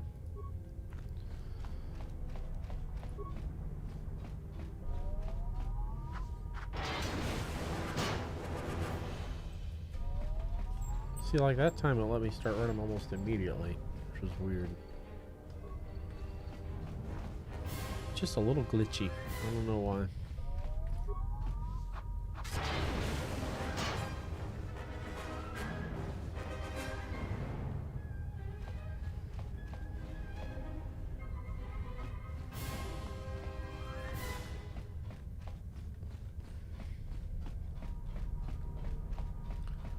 Nothing to scavenge. Does dead guy have anything? I don't think you'll be needing the med pack, buddy.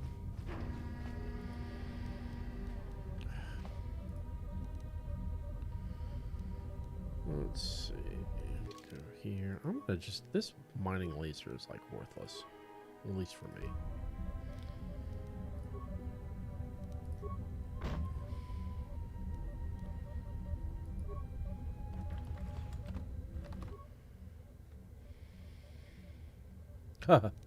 Unlock emergency supply center. That's okay. I just beat it open.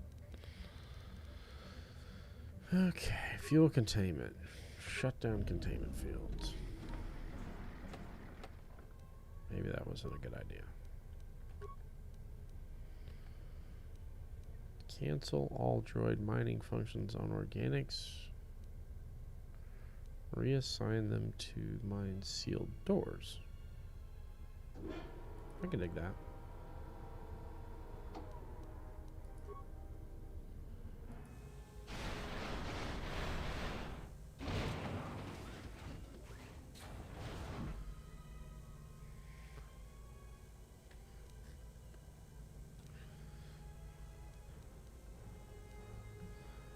Return.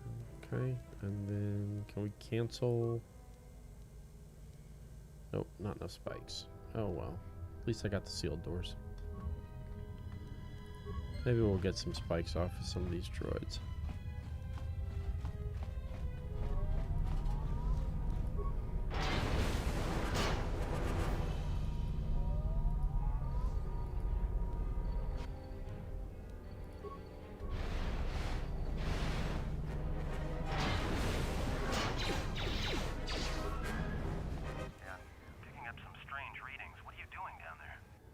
Nothing.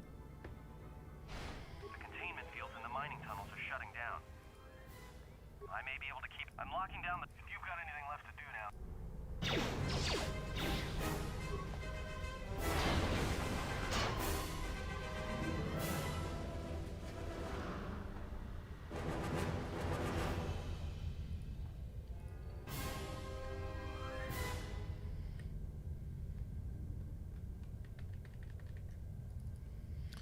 Come on, let me walk. Thank you.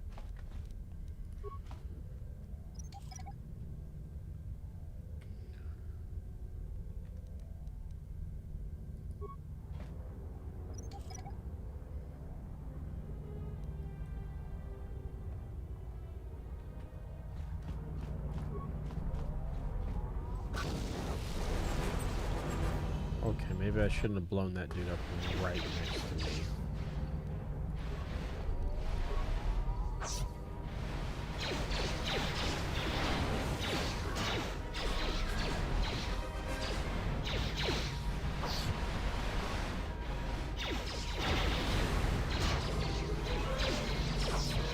Ooh, I'm not doing so well. Med pack.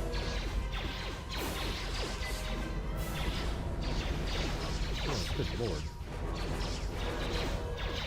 Alright, the maintenance droid is getting annoying.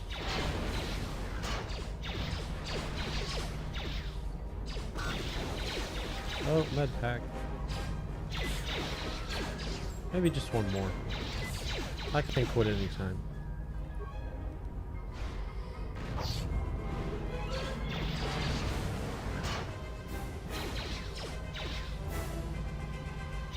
Sheesh.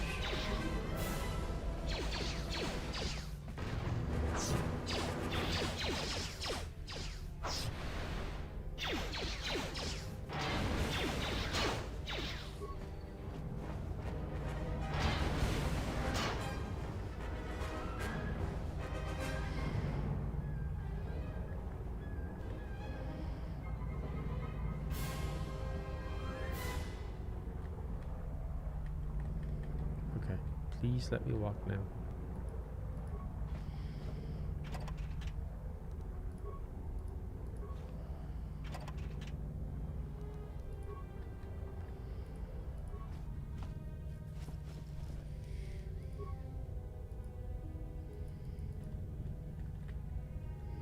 Still can't walk. All I can do is kind of like hop from place to place.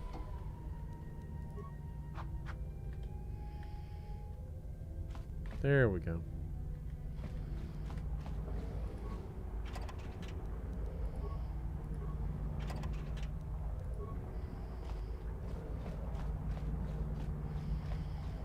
Alright, that's the turbo lift. I'm not quite ready to leave yet, though.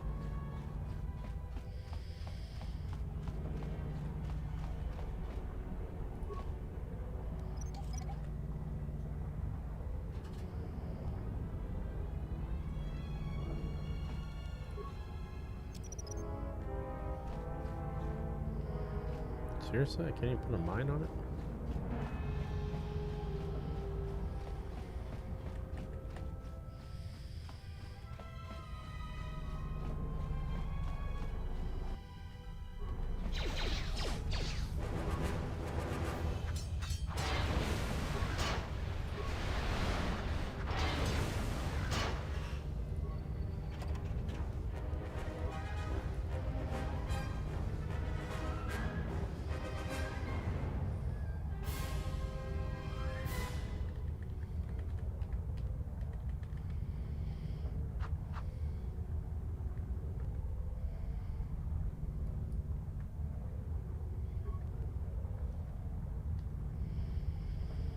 Please let me walk.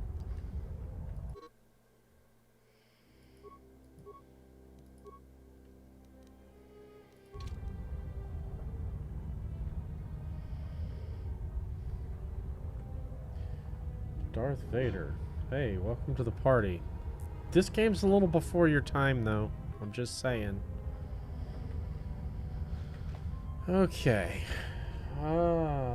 Looking at one supplier in Porg, if I change the safety stock on the factor screen to days and 15, will this add a 15-day cushion? It would potentially do that, but here's the thing about the factor screen. I'm not a fan of it, number one. Number two, anytime you adjust a factor and then you save Porg, that factor is sticky. It stays saved. So, and the problem is, since it's not on the front screen, like the criteria screen, a lot of times people forget that there's a fluff factor built into it. So I am not a huge fan of using them. What I would recommend you do is start by generally setting your safety stock at the ABC class level. Where did I go, dude? And then manage the exceptions by setting safety stock at the item level. So like if you normally wanted to have 5 or 10 days of safety stock, then that's what you would set at ABC class. But then if you had like 2 or 3 items that were A items and you wanted to have a little extra because they were critical items or whatever, then you could go into those individual items and set those to days instead of by ABC class, and kind of do, handle it like an override. That's how I would do it. I think it's the cleanest and most visible. The main thing about it is whatever you do, just be consistent with it. Like, don't try to do it 3 or 4 different ways, because then it just gets cumbersome to keep up with. Oh yeah, wait a minute, no, for this supplier we're doing this other thing. To me, I think it just works better that way, and it's just easier to manage all the different bits of data.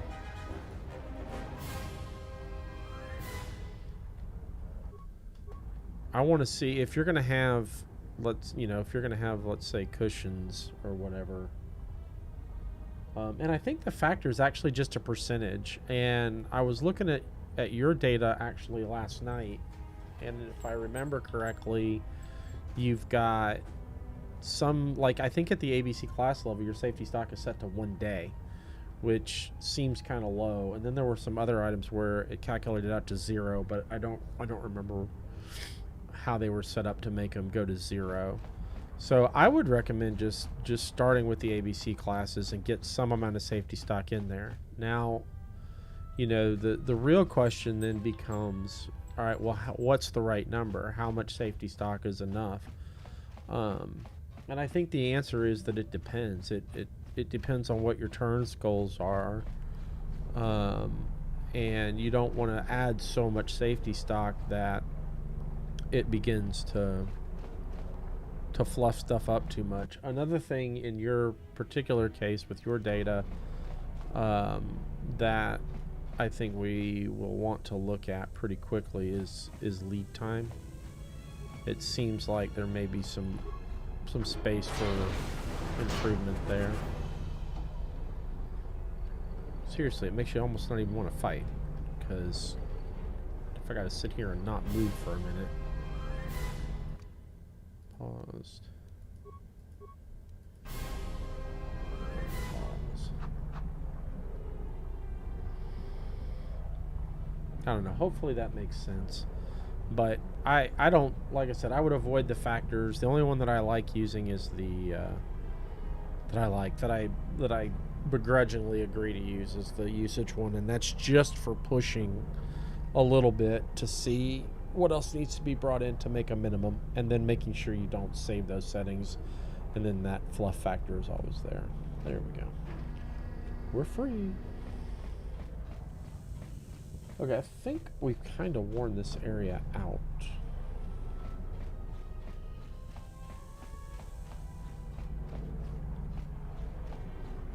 Oh, wait. Maybe not.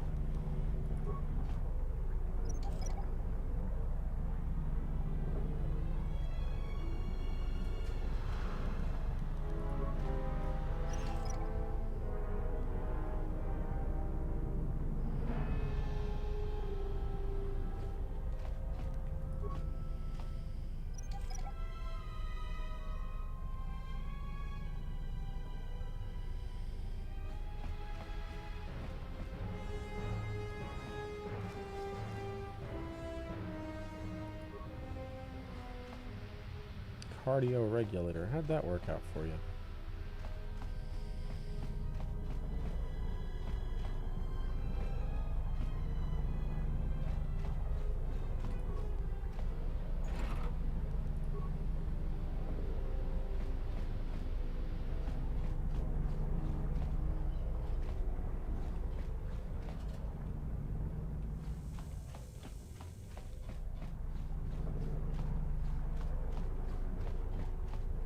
Okay, so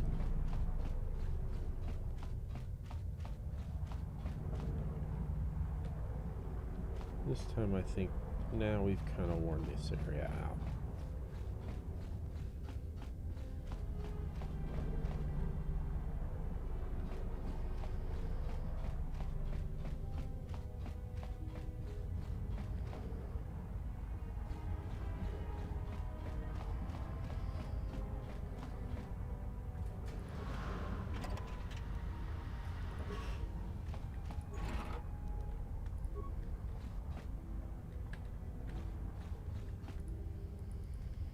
Not getting out that way.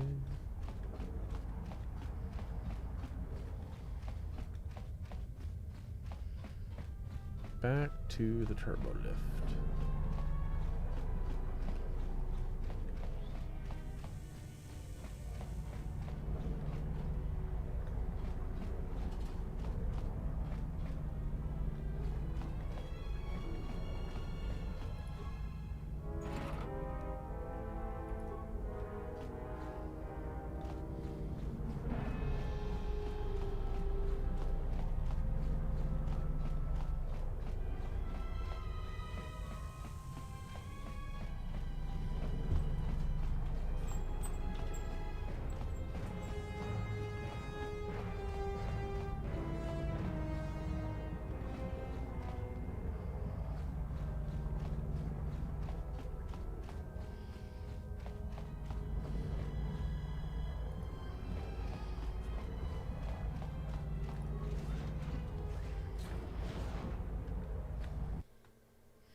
Off to the fuel depot.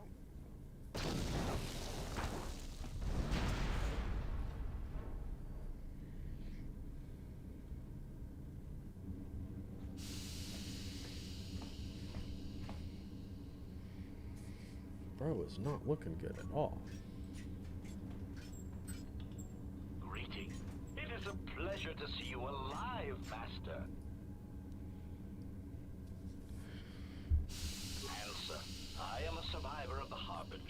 just as you were, Master. With the unexpected termination of my previous master, you are the only organic which I may now serve. You know, it's funny, I'm not really convinced that that's the case.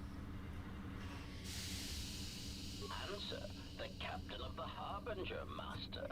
I was in transit to Telos to facilitate communications and terminate hostilities. However, we did not arrive at our intended destination. Irritated answer. Oh, Master, it is such a long, dull story, and not terribly relevant to our current situation. Hesitant explanation. That has been the subject of considerable discussion since our arrival here, Master.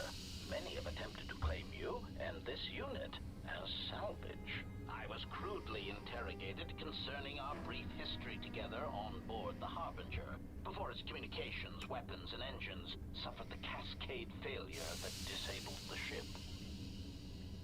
Okay. Speculation. It is possible you were incapacitated and locked in the well-shielded cargo compartment as the Harbinger was being systematically crippled, Master. Clarification. Yes, Master. No doubt the flurry of destruction on board the Harbinger somehow drugged you into a stupor from which you could not awaken. Most curious. Yeah. Placation. Merely a turn of phrase, Master. The implication that your state was due to the result of ingesting large quantities of Juma juice was unintentional. I meant to communicate only that you were somehow rendered unconscious before you were locked securely in the cargo hold.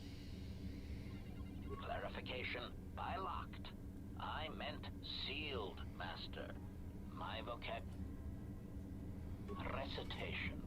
Following the unusual set of coincidences that led to the cascade failure in the Harbinger's systems, we were boarded by a small freighter with unknown ID codes. It appeared that this freighter had been attacked, and the captain wanted to study it. This freighter appeared to be still spaceworthy. Your cargo compartment was breached, and you were taken on board the freighter shortly before the Harbinger's systems began to go critical. I, too, managed to board the freighter before the Harbinger's destruction. We were most fortunate to have survived, Master. Evaluation. Master, I do not know. Judging from the damage, it had been attacked by a much larger vessel. And when it attempted to escape the Harbinger with you on board, it was fired on again. Addendum. It does seem odd that such a small vessel has a high probability of attracting the attention of much larger vessels. Not a welcome trait in a freighter, to be sure. Okay, so... Explanation. I believe Ebon it was Hawk, a yeah. smuggler's vessel by the name of the Ebon Hawk. Speculation. As to its purpose, I do not know.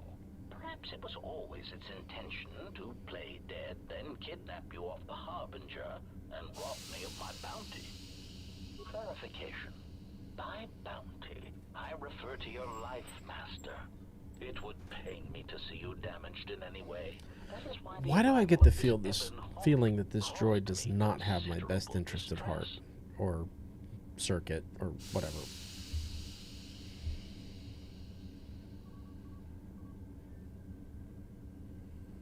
Apology. My memory core cannot provide a clear answer on that point, Master. Suffice to say that once we arrived at this floating rock, our situation became much clearer. Explanation. Despite my market value, Master, the miners were far more interested in you. It did not take long for me to ascertain the reason for this.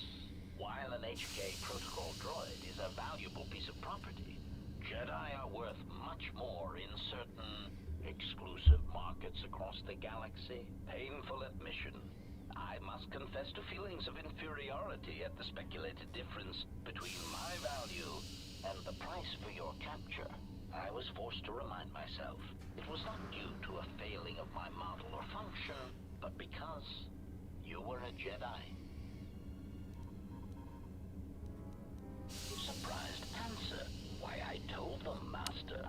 You are the exiled Jedi who served with Revan in the Mandalorian Wars, are you not? I I hope all that has happened has not been the result of a miscommunication.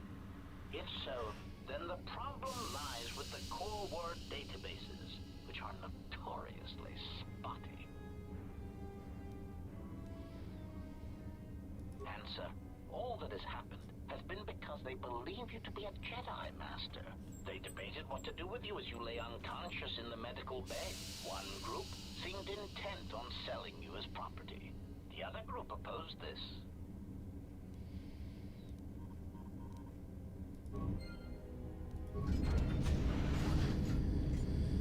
Okay, let's see what's going on with our buddy here.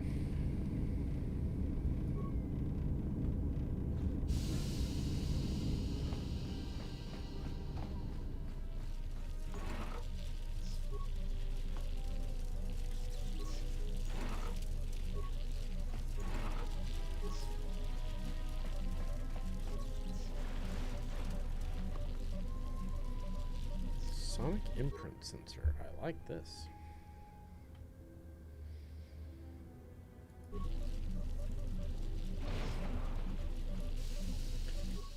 Let's see. I think we can... Nope. Nothing really to upgrade.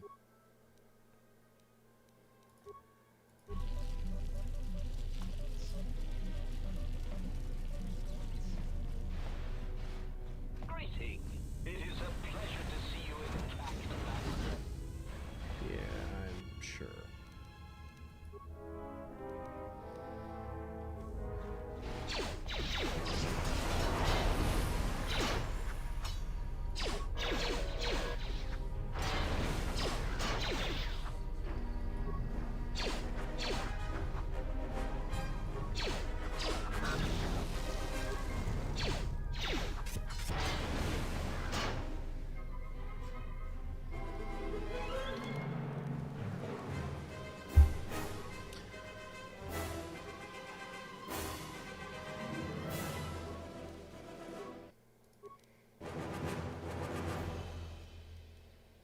Let's see, let's take treat injury and persuade.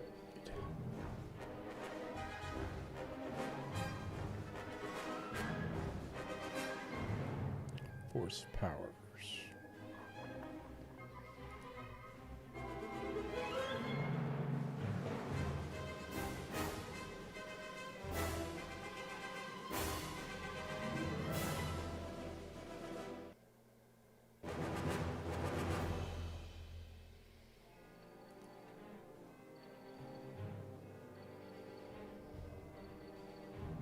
That's a party buff.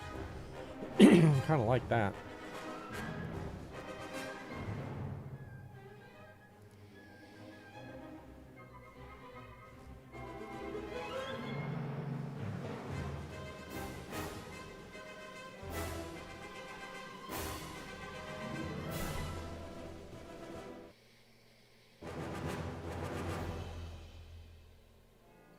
Oh, let's try stun.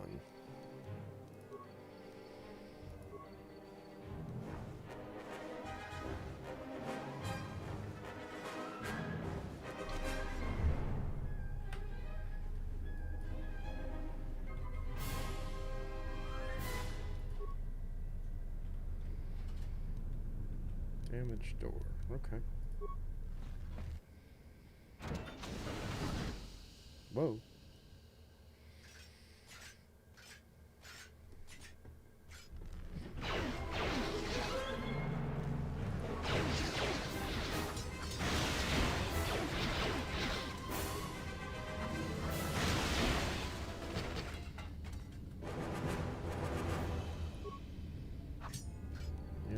Switch over there. Oh, not good.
Nope.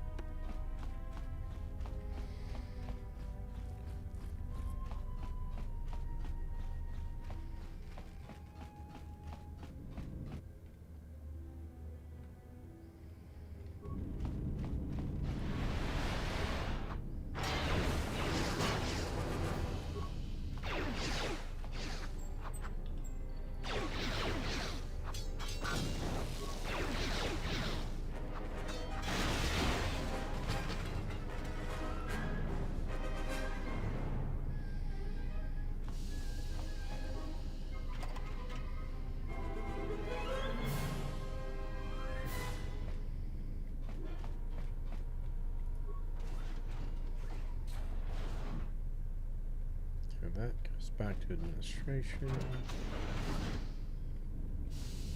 Maintenance station.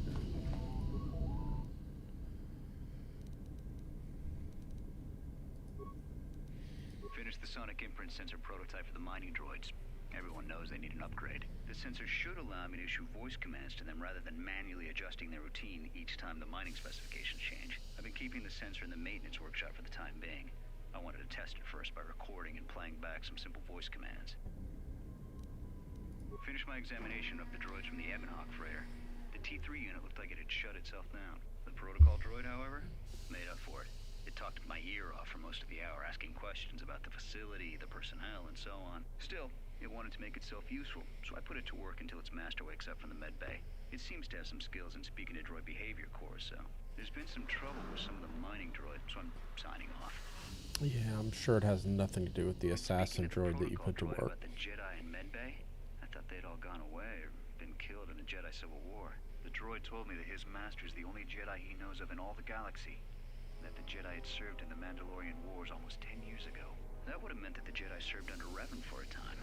Maybe the Jedi knows what happened to Revan after the end of the Jedi Civil War.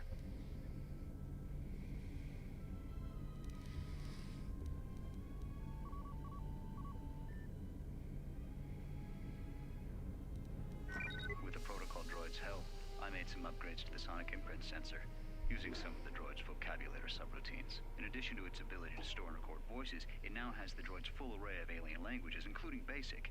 Should prove useful as a portable translator. I tried to make sure the protocol unit got some credit for helping fashion it, but the droid refused, saying the work was reward enough. I was thinking of installing the prototype in one of the mining droids as a test, and see what happens.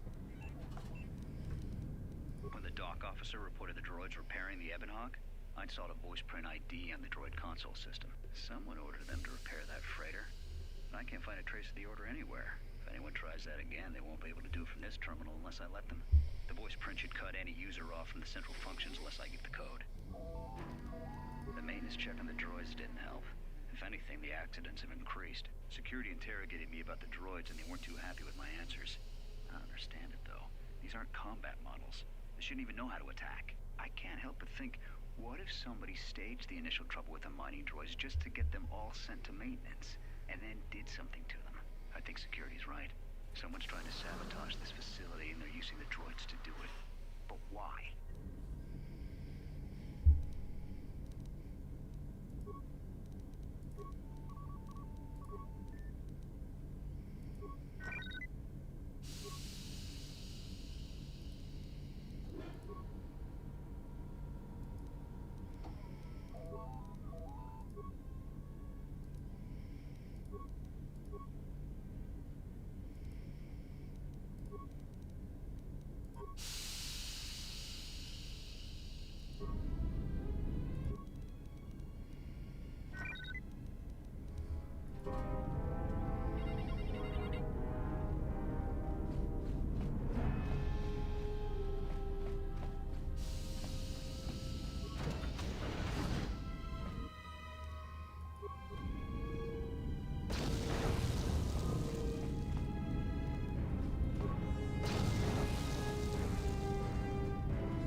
security door.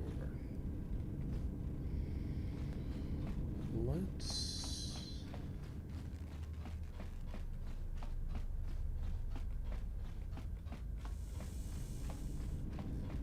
Greeting. It is a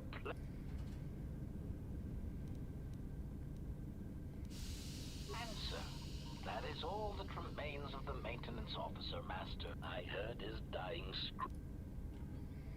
recitation. Oh, yes, Master. The record of his last moments were... 5 droids, burning through the outer door. They're forcing their way into the bay. Please, someone there! Oh no, they're through!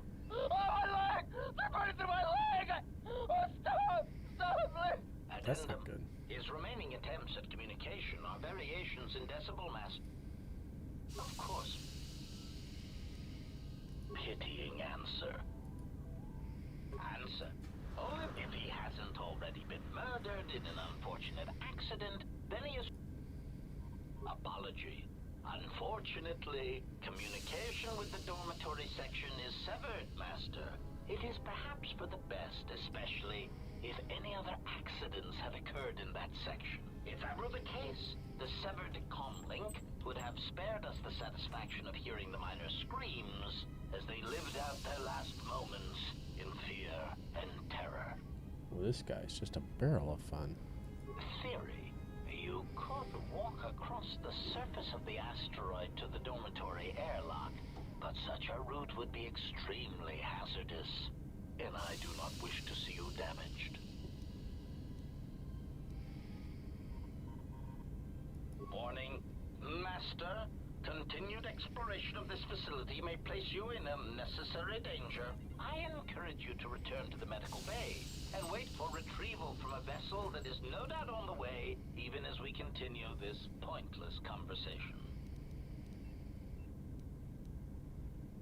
Weary resignation. Very well, Master, but there is very little that I can do. You see, the airlock is sealed by a code. Correction.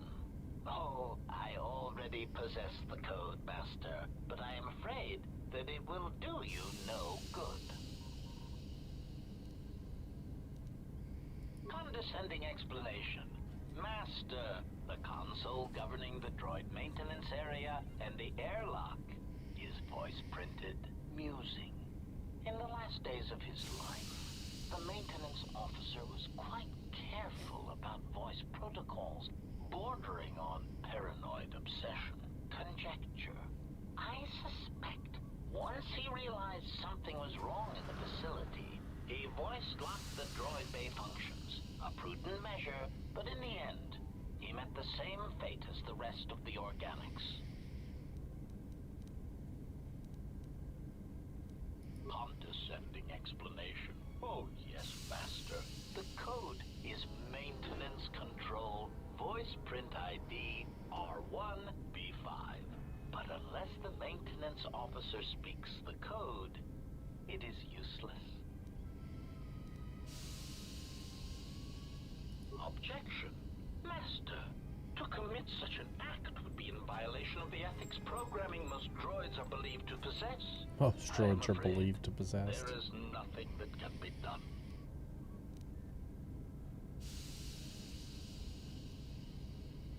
Irritated objection. Master, there is nothing wrong with my communications functionality. I will prove it. A recitation. Maintenance control voice print ID R1B5. There. Was that sufficient, Master? Confused query. I am sorry, Master. Were you speaking to yourself?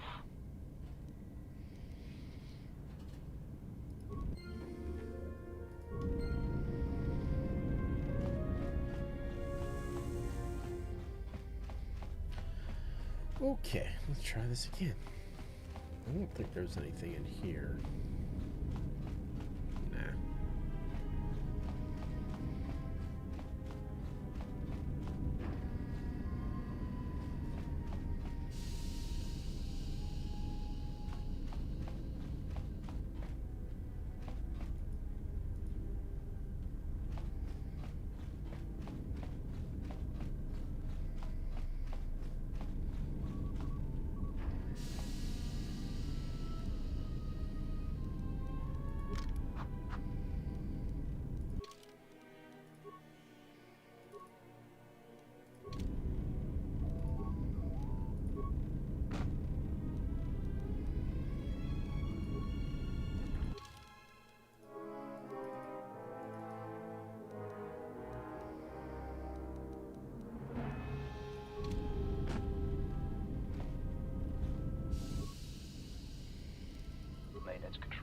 voice print ID, R1B5.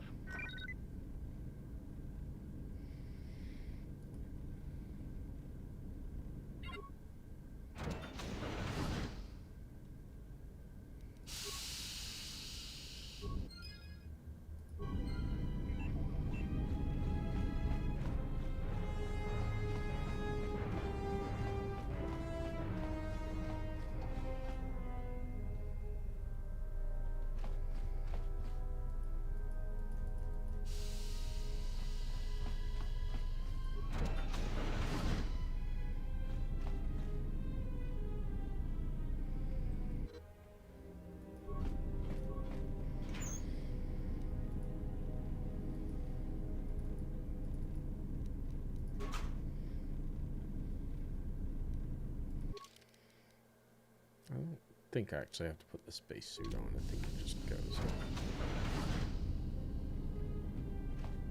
Yep.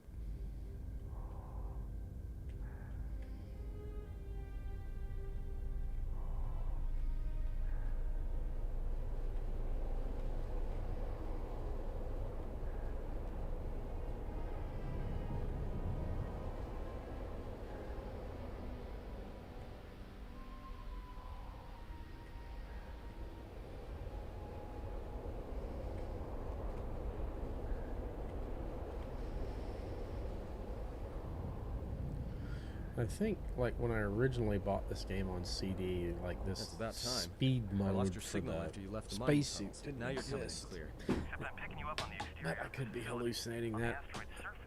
That can't be right.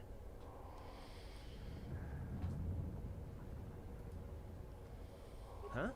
What are you doing out there?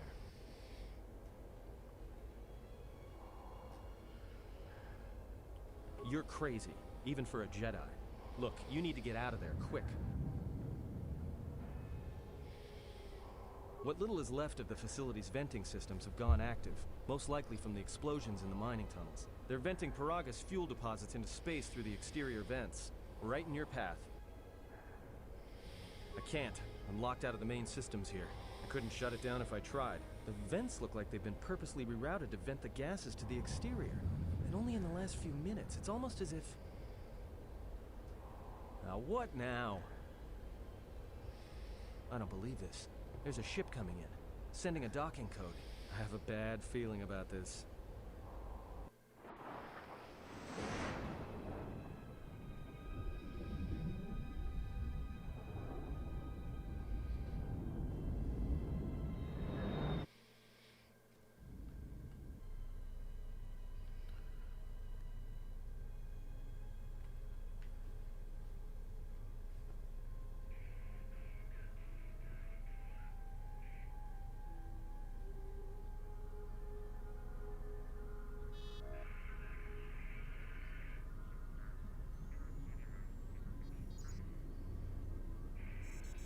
Guy needs some, like, lotion or something.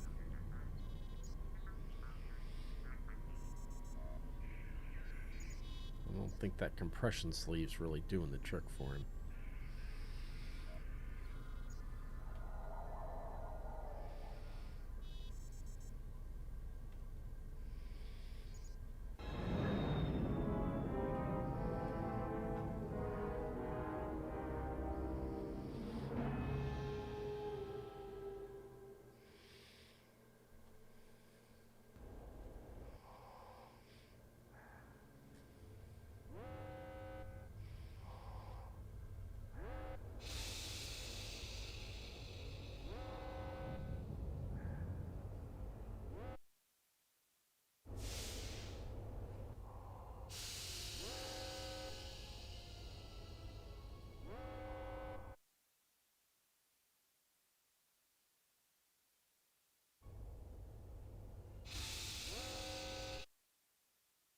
That's weird, I lost the game. There it is.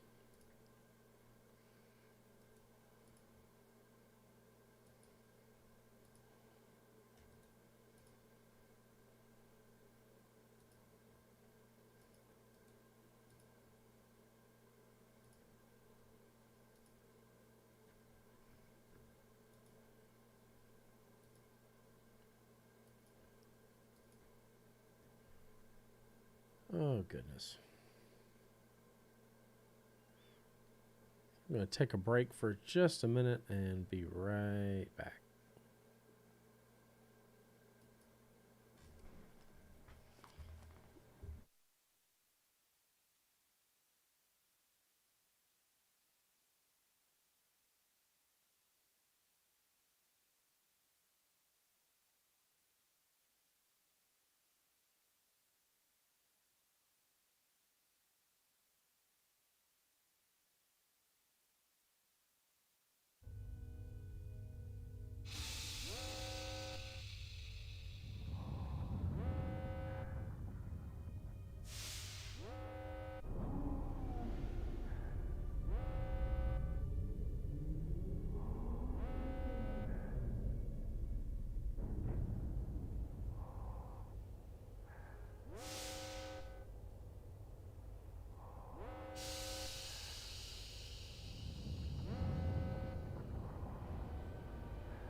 He has come.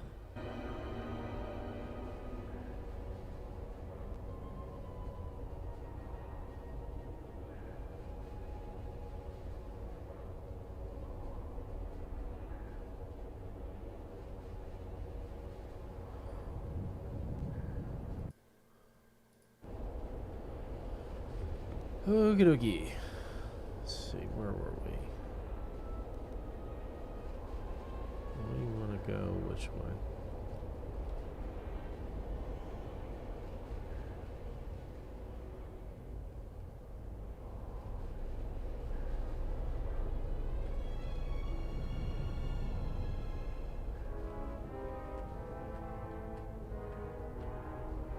That's gonna sting.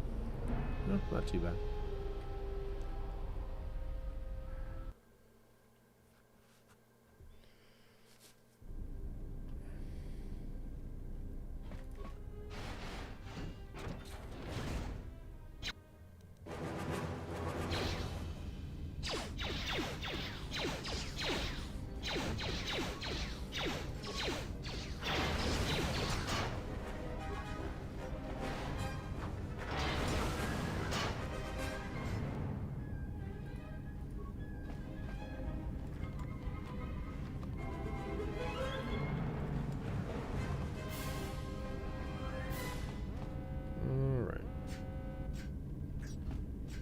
Sounds like more droids on the other side.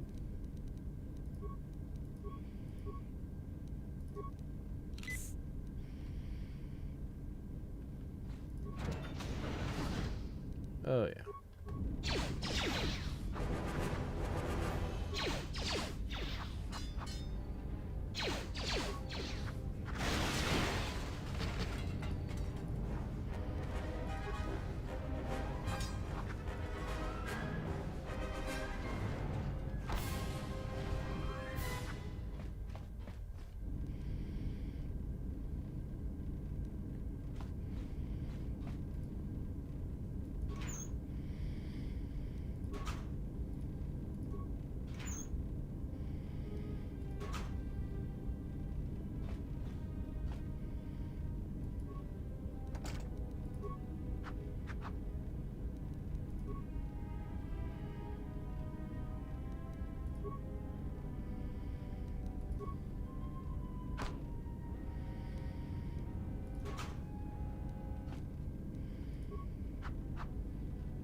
Some stim packs out of that.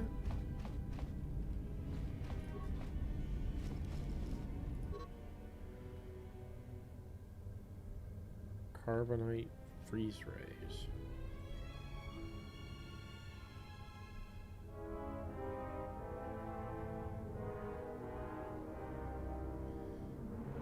So we're back to stealth field generator to sneak across. Okay. Let's do that.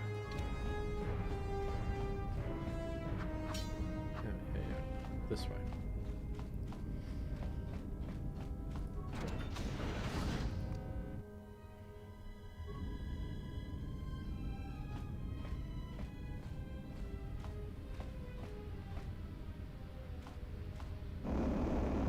that did not work.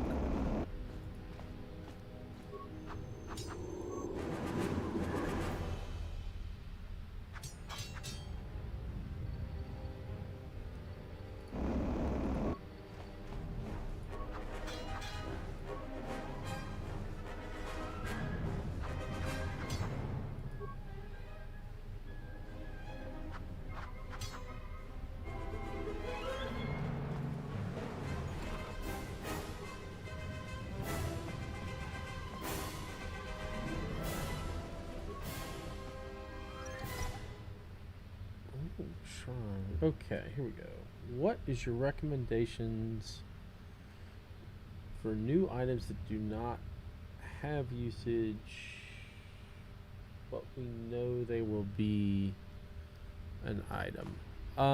My recommendation is there's two different ways you can go about this. So, and one's really simple and the other is a little more complicated, but long term, the more complicated way, you only have to do it once and you don't have to remind yourself to go back and fix it later. The simple way is to set a min-max on it for 6 months and let the usage build up, and you're just gonna have to take your best guess on what the usage is going to be, and then you set a min-max accordingly. And then after 6 months, you go review it, look at that usage, and at that point, you might switch it up to, or you may let it ride for another 6 months, adjusting as you go along, just to make sure that you have sufficient quantity of the item to get a good bead on what the sales of the item might actually end up being. So that's one way. The other way to do it is to, if you know, like if you have a plan for, hey, we should sell 50 a month of this item, go into the item, set it to stockable, set it to up to, set the period first stocked to a year ago, and then go to item history and put in filtered usage for the last 12 months. And you could just make it 50, 50, 50, 50 all the way down for 12 months. And then recalculate forecasts for at least the last 6 months and the current period. And then that will give you the net effect of acting like you've been selling 50 a month of them for the last year. Doing it that way, you'll never have to come back to it because it'll reforecast on its own. And the worst case scenario is you sell a lot more or a lot fewer than 50, and you can go back and edit filtered usage if you are off. That's what I would do. And I would tend to work toward I would tend to lean toward rather the method of using item history, just so I don't have to remember to come back and do anything with that item later.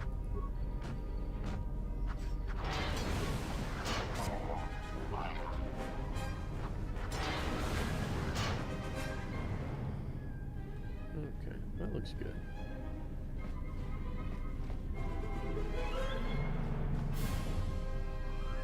Let's make sure we didn't miss anything back here.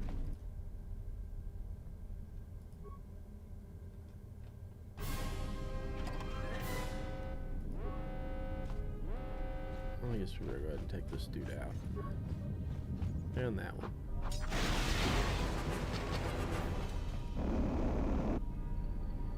That's not good.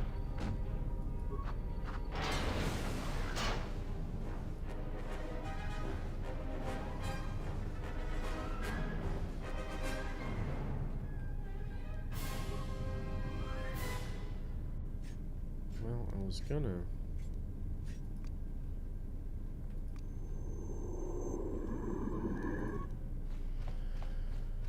We'll just go ahead and fight it out, since that's the only way I can really move.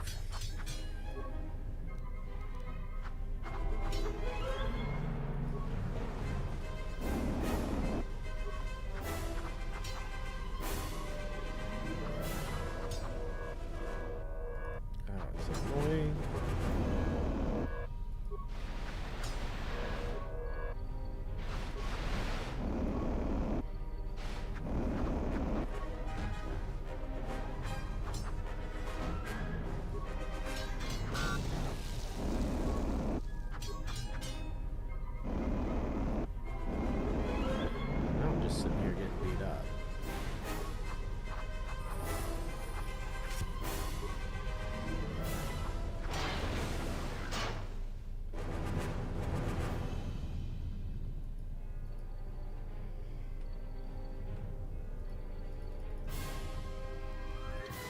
Another level up. Nice. Oh, sounds like we have a dog whining a little bit. Still trying to get him integrated in with the rest of the dogs. Or the other 2 dogs, I should say. Let's see. Demolitions.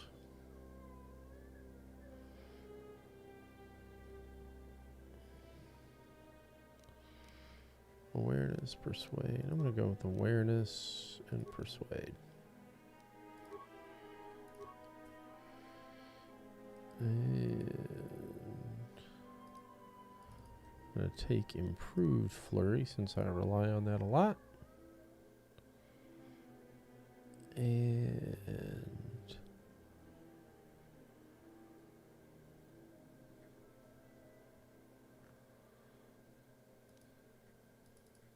take force push.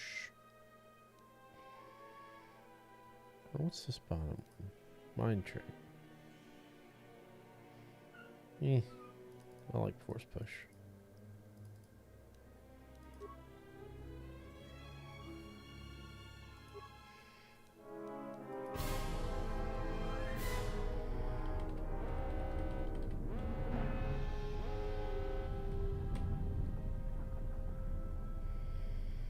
Now I'm just waiting to be able to move again.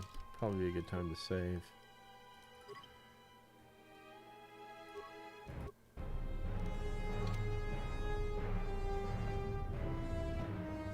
Okay, I'm not quite going over there yet.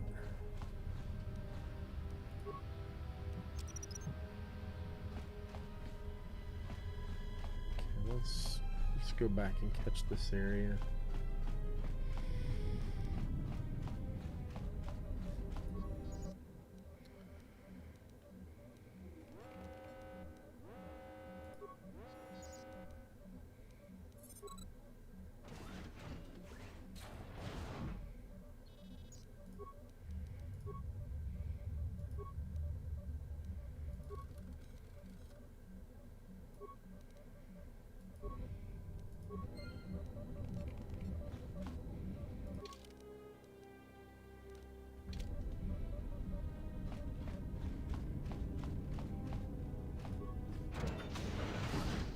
Whoa.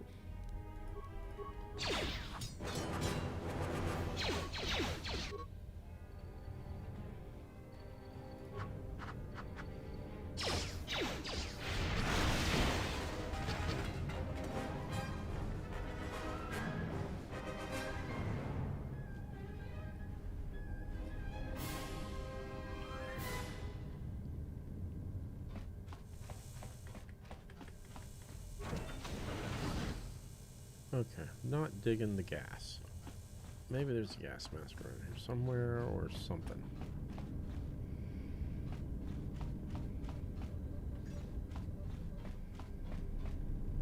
Let's see.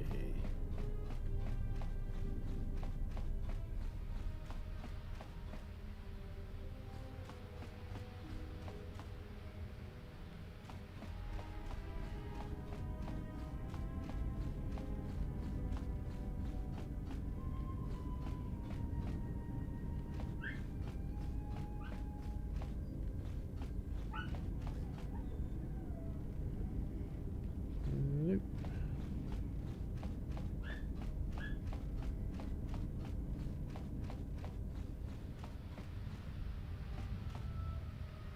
Nothing there.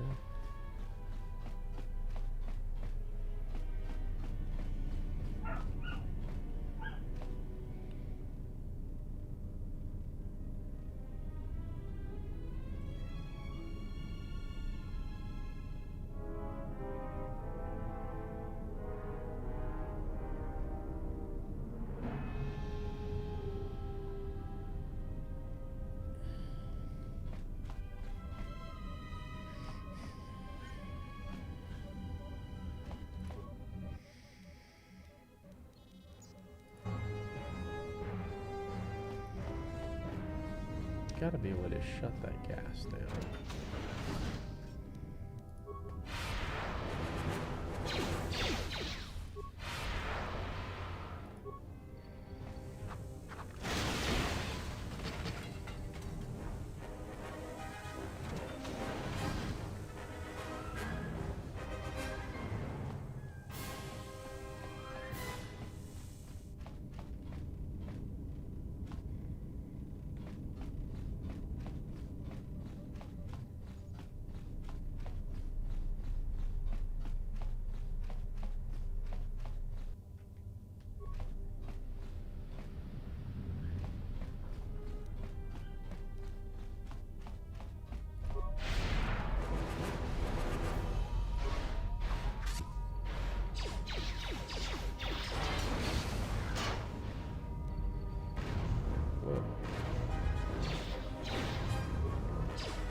let's see if we can make some med packs.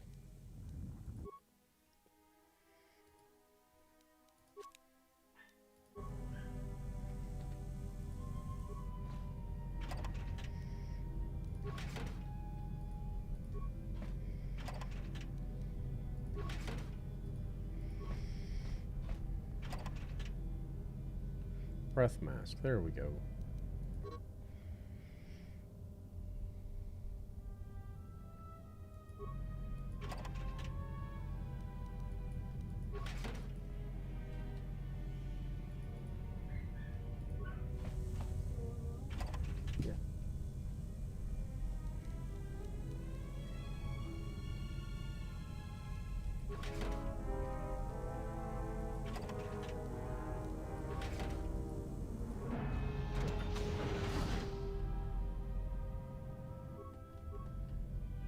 Alright, this hole, not there we go. Okay, I can move again. Like that entire time, all I was doing was just clicking from thing to thing. Just so I could keep moving along.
So there's contraband in one of the dorm rooms.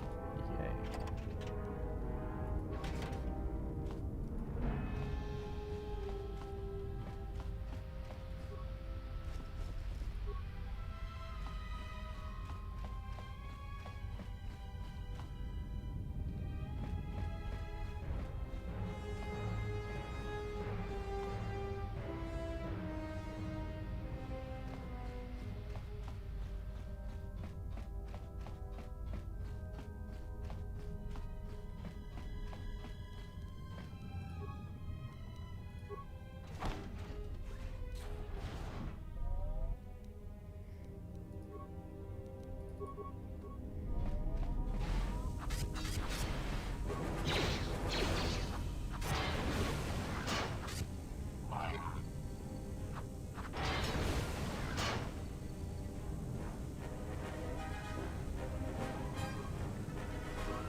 Back to the dorms.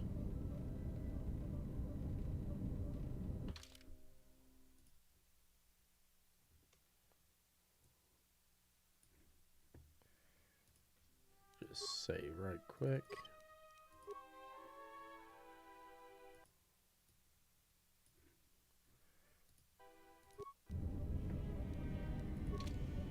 Okay.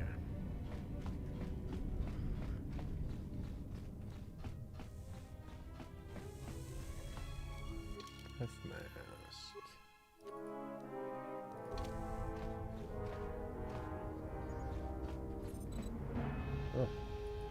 not so good.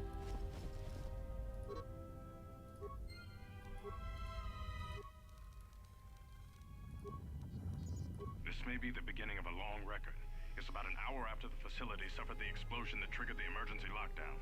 Just finished helping the dock officer set up the transmission relay. Not much signal strength, but it's better than nothing. The transmission gives the code to open the turbo lift when or if help arrives. Code is a simple group of 5 numbers. 3, 17, 13, then the next 2 numbers are... Sir, couldn't we contact the med bay? Maybe the Jedi's awake. If so, he could help us. No good. The link to the medical computer was severed from the hub, just like the administration console. Even if the Jedi wakes up, how would we get the dormitory turbo lift code to him? Without it, the turbo lift to the administration level is locked down. We just took an inventory of our supplies. We've got enough emergency rations in the dormitories to last almost a month. But with all the problems in the facility, I don't know how long we'll last. I wish we could contact the Jedi. Maybe he could... But no, he's still floating in that damn tank. Someone's played us for fools. And since Corder and his crew aren't locked in here with us, it's pretty clear who it was. If I ever catch up with that Mandalorian-loving son of a... At least the air scrubbers are still working, even though they're tied into the... Hey, what's happening to the ventilation system? This...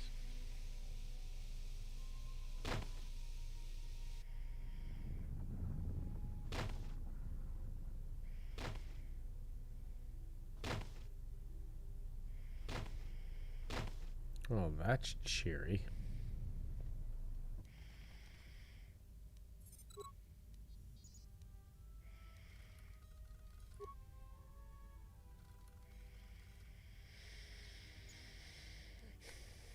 Log encrypted.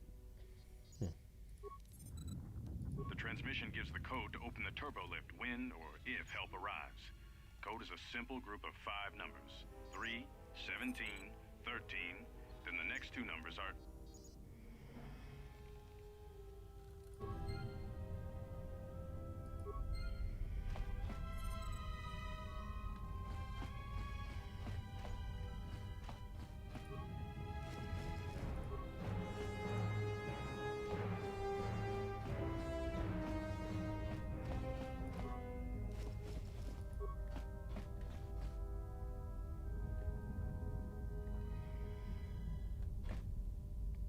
Four beds, 1 foot locker. Kind of weird. Just saying.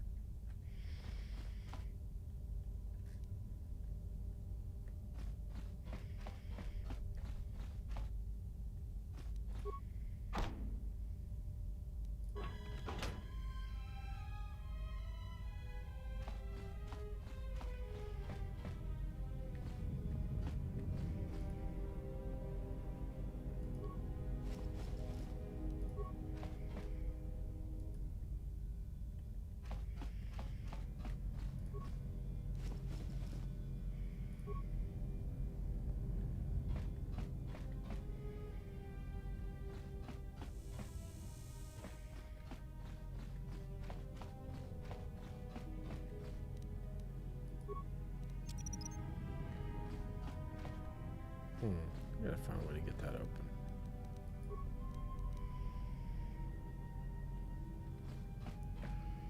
A different type of mine or something.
Alright, so we picked up 2 more logs. We still don't have...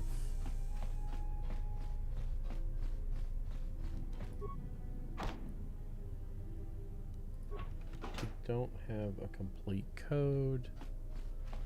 And we don't yet have a way into those 2 sealed rooms. So let's see if we can sort that out.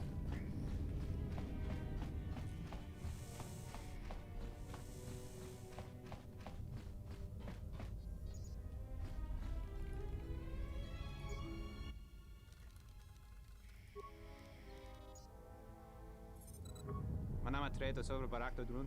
Krishe mentru gre bavano flank tour na sagadinch. Gravawe no ku se tabate bate. Trawinsto so botuto neliep grimpatado. Trawinsto busuto neliep grimpatada. Alright, so another question. We have items that we purchase by the skid or pallet because it's easier for our warehouse, and we sell the product within 2 months. Would you purchase the skid or just the month's worth of inventory? I think that kind of depends on what you're trying to accomplish with inventory turns. If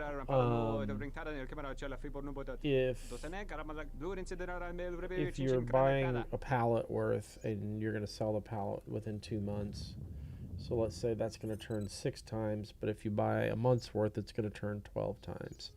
So really there's not a right or wrong answer on that one so much as just understanding what your goals as a company are. So, you know, if you're willing to give up a little bit of inventory turnover and make some additional cash investment,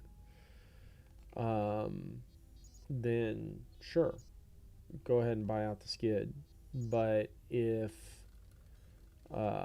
yeah, and again, how much money are we talking about? Is this a skid of stuff that's really cheap, or is this a skid of stuff that's really expensive? That would kind of might sway my decision one way or the other, because if I tied up $25,000 worth of inventory that I could put into other things to improve my customer service, well, you know, I might lean the other direction. So, you know, again, it's just a question of how you want to use cash as a resource. And what you want to do as far as sacrificing performance to in inventory turnover versus you know, a little bit of extra work for the receiving team. So you know, it's more of a business decision. There's not really a correct answer. It's just more about what you're trying to achieve in your organization.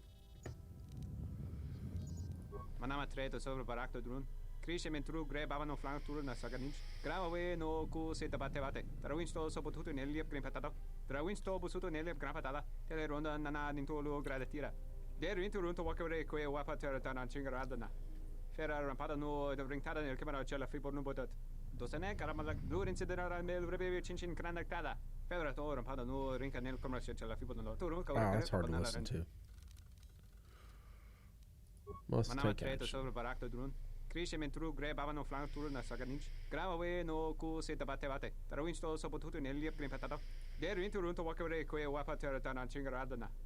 Fera rampada no de ringtada nel camera cella fibor no botat. Fera to rampada no rinka nel commercial cella fibor no. Turu kawre kare papanala ranchinga. Totorere seni sensen. In the session tranda una jun seni sensen drawiche nel commercial cella fibor no.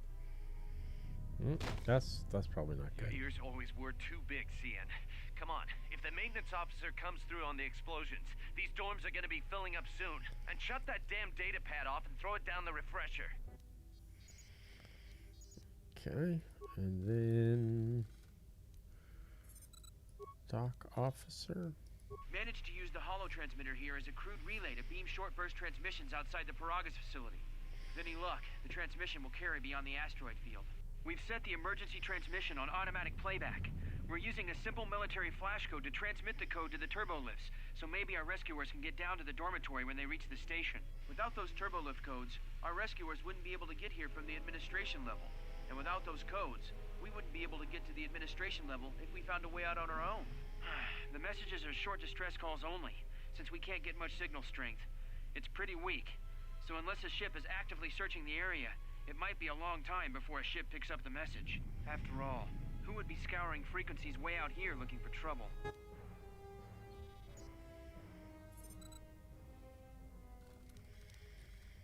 Okay. The situation's worse than we thought. Even if we get out of here, we can't shut down the fuel depot force fields if a fuel leak was detected. If so, the only way off this asteroid is if a ship docks with us. But the only connection to the docking platform is on the administration level, and we can't get up to the docking bay while we're trapped here. I only hope someone survived the explosion in the mining tunnels. If not, then we're stranded here. Unless our transmission reaches a passing ship, or a Telos freighter.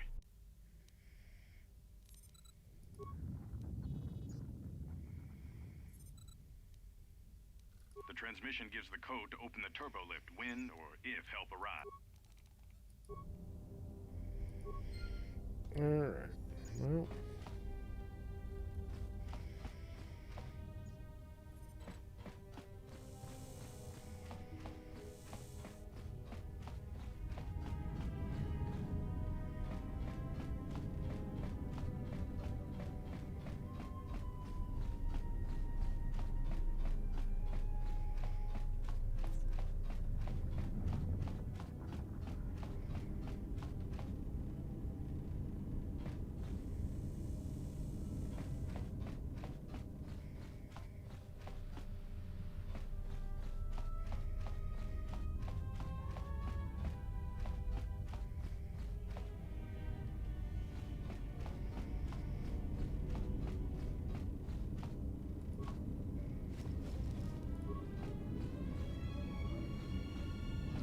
Quite ready for that yet. I want to see if we can find a way to get into those rooms. Oops.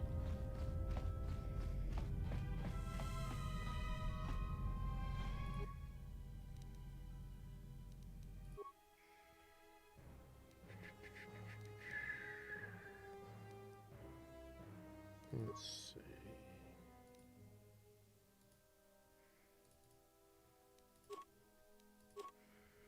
So if we break those down, oops, and then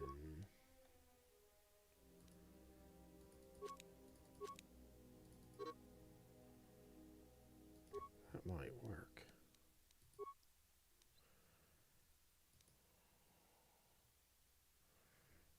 Let's see, then break down this. And then make one more. Ugh.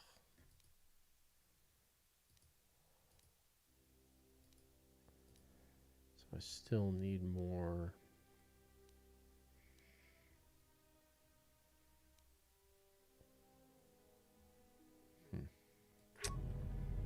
Okay, okay.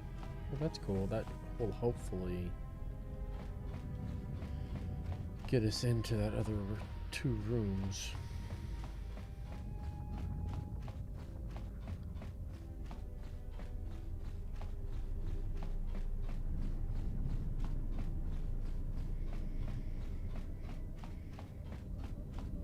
When you're not speed running this thing and just trying to kind of work through it and experience everything in the game, it's kind of interesting. A lot of this stuff I've not really tried to do before.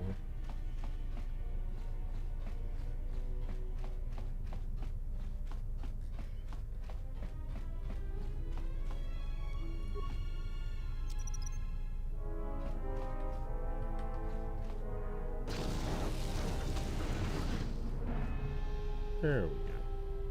Hidden compartment. How about that?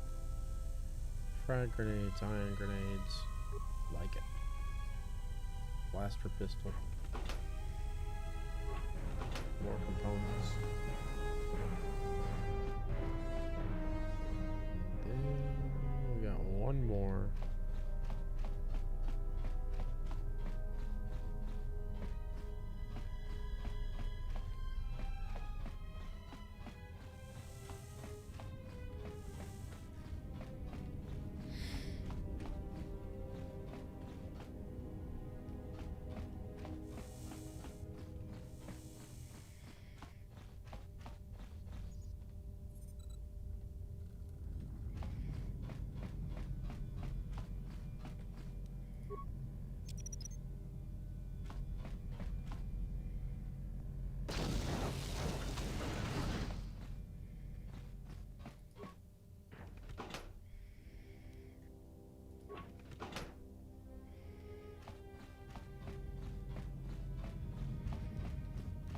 Oops.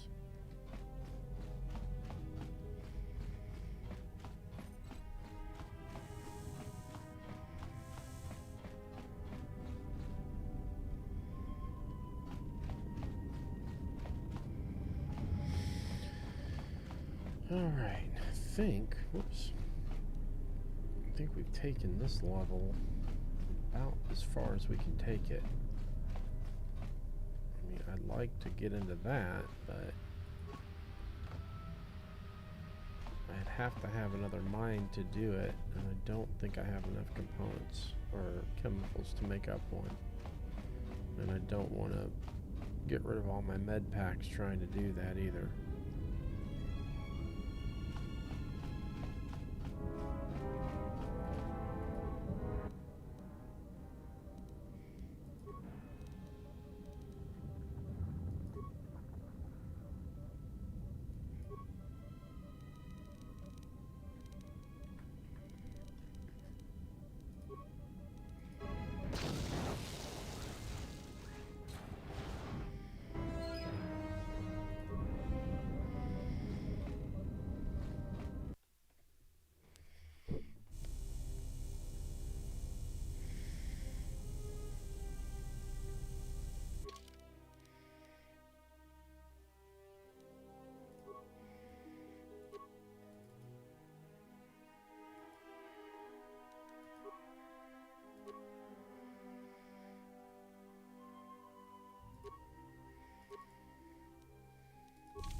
Emergency lockdown overridden.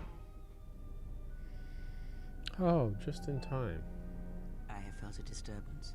Our enemy is here. We must leave at once. The one that fired upon the Ebon Hawk as we attempted to rescue you. And he will not let us go without blood being shed.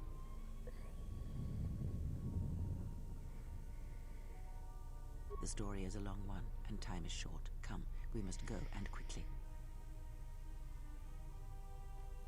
We need to make our way to the docking area on this level.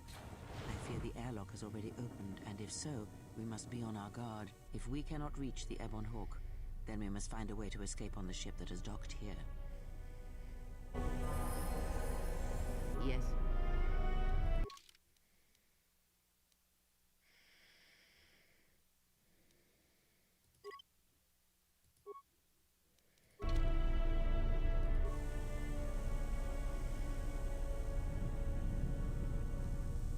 I hear you.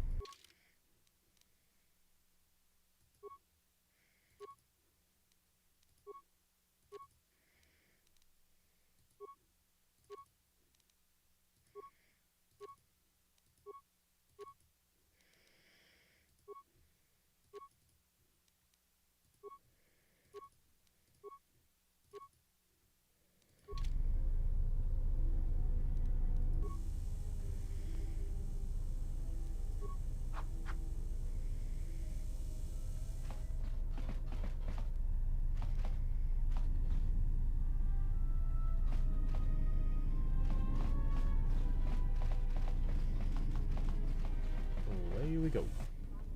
Oh, we're not.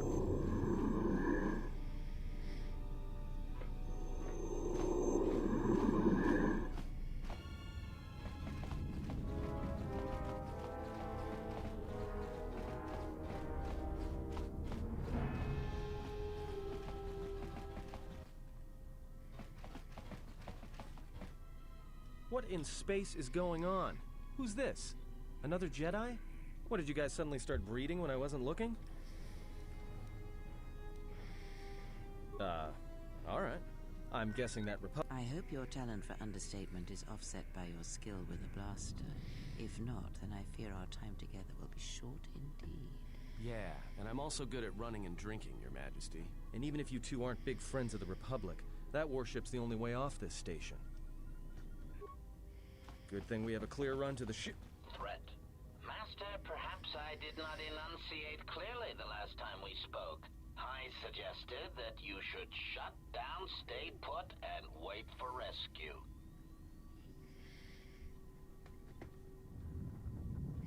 Clarification. Master, your well-being is of the highest importance to me. I was forced to intercede here on Paragus to ensure your survival. Indignant answer. Master, the miners intended to place you in jeopardy. I could not allow that to take place, so I was forced to negotiate a termination of hostilities. After reprogramming the mining droids to mine any organics they perceived, they began to kill the miners one by one. Then a series of flawlessly timed explosions drove the miners into their dormitories, where I was able to gas them all at once without wasting time hunting them through the mining tunnels. I then administered a large dose of sedatives to the remaining miners in the med bay, enough to kill them, but ensure you slept peacefully. Of course, against my calculations, you awakened from your tank prematurely. I am ashamed by the inconvenience that caused for both of us.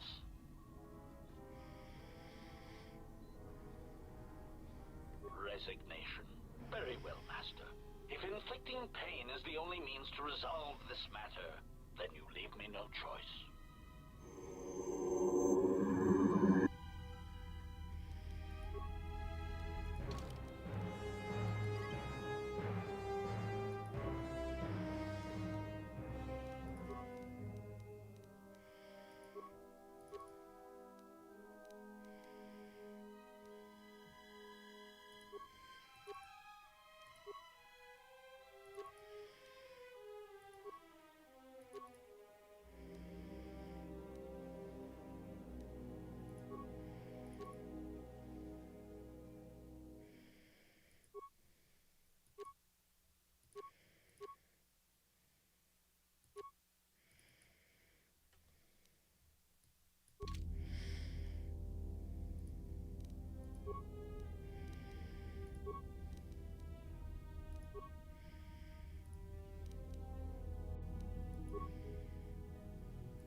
I hear.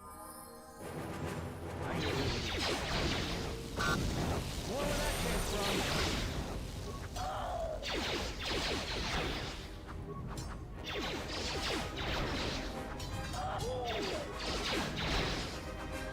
Let us end this.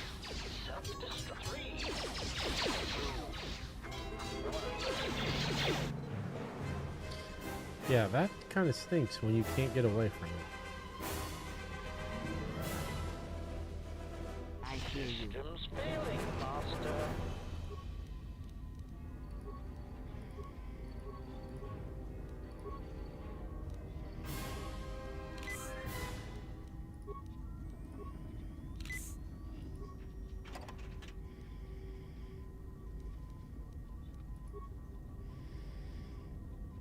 Alrighty.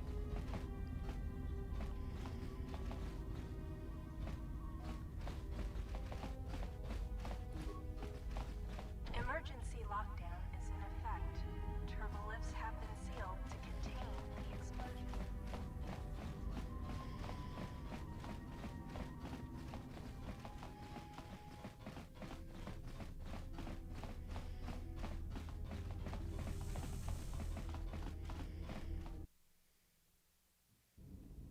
Something is wrong. I sense no one on board. You sense no one on board? Sense any assassin droids creeping up behind us like last time? Everyone here has been slain, yet there are few signs of battle. No carbon scoring, no blaster fire. This place has been hit by assassins of a different sort. Then what are we doing on this ship? We were better off in the facility. You two are supposed to be Jedi? You two are the worst Jedi I've ever met.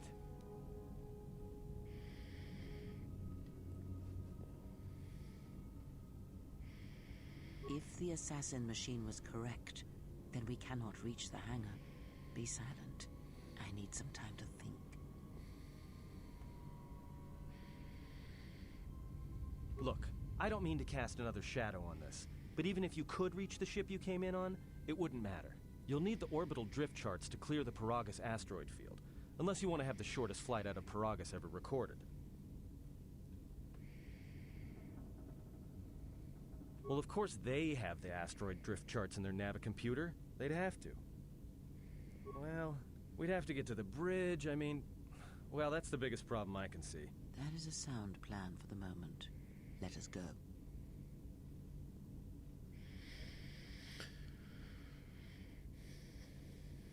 Our enemies gather while we wait here. Very well. Alright, well, we've been at this for just over 3 hours.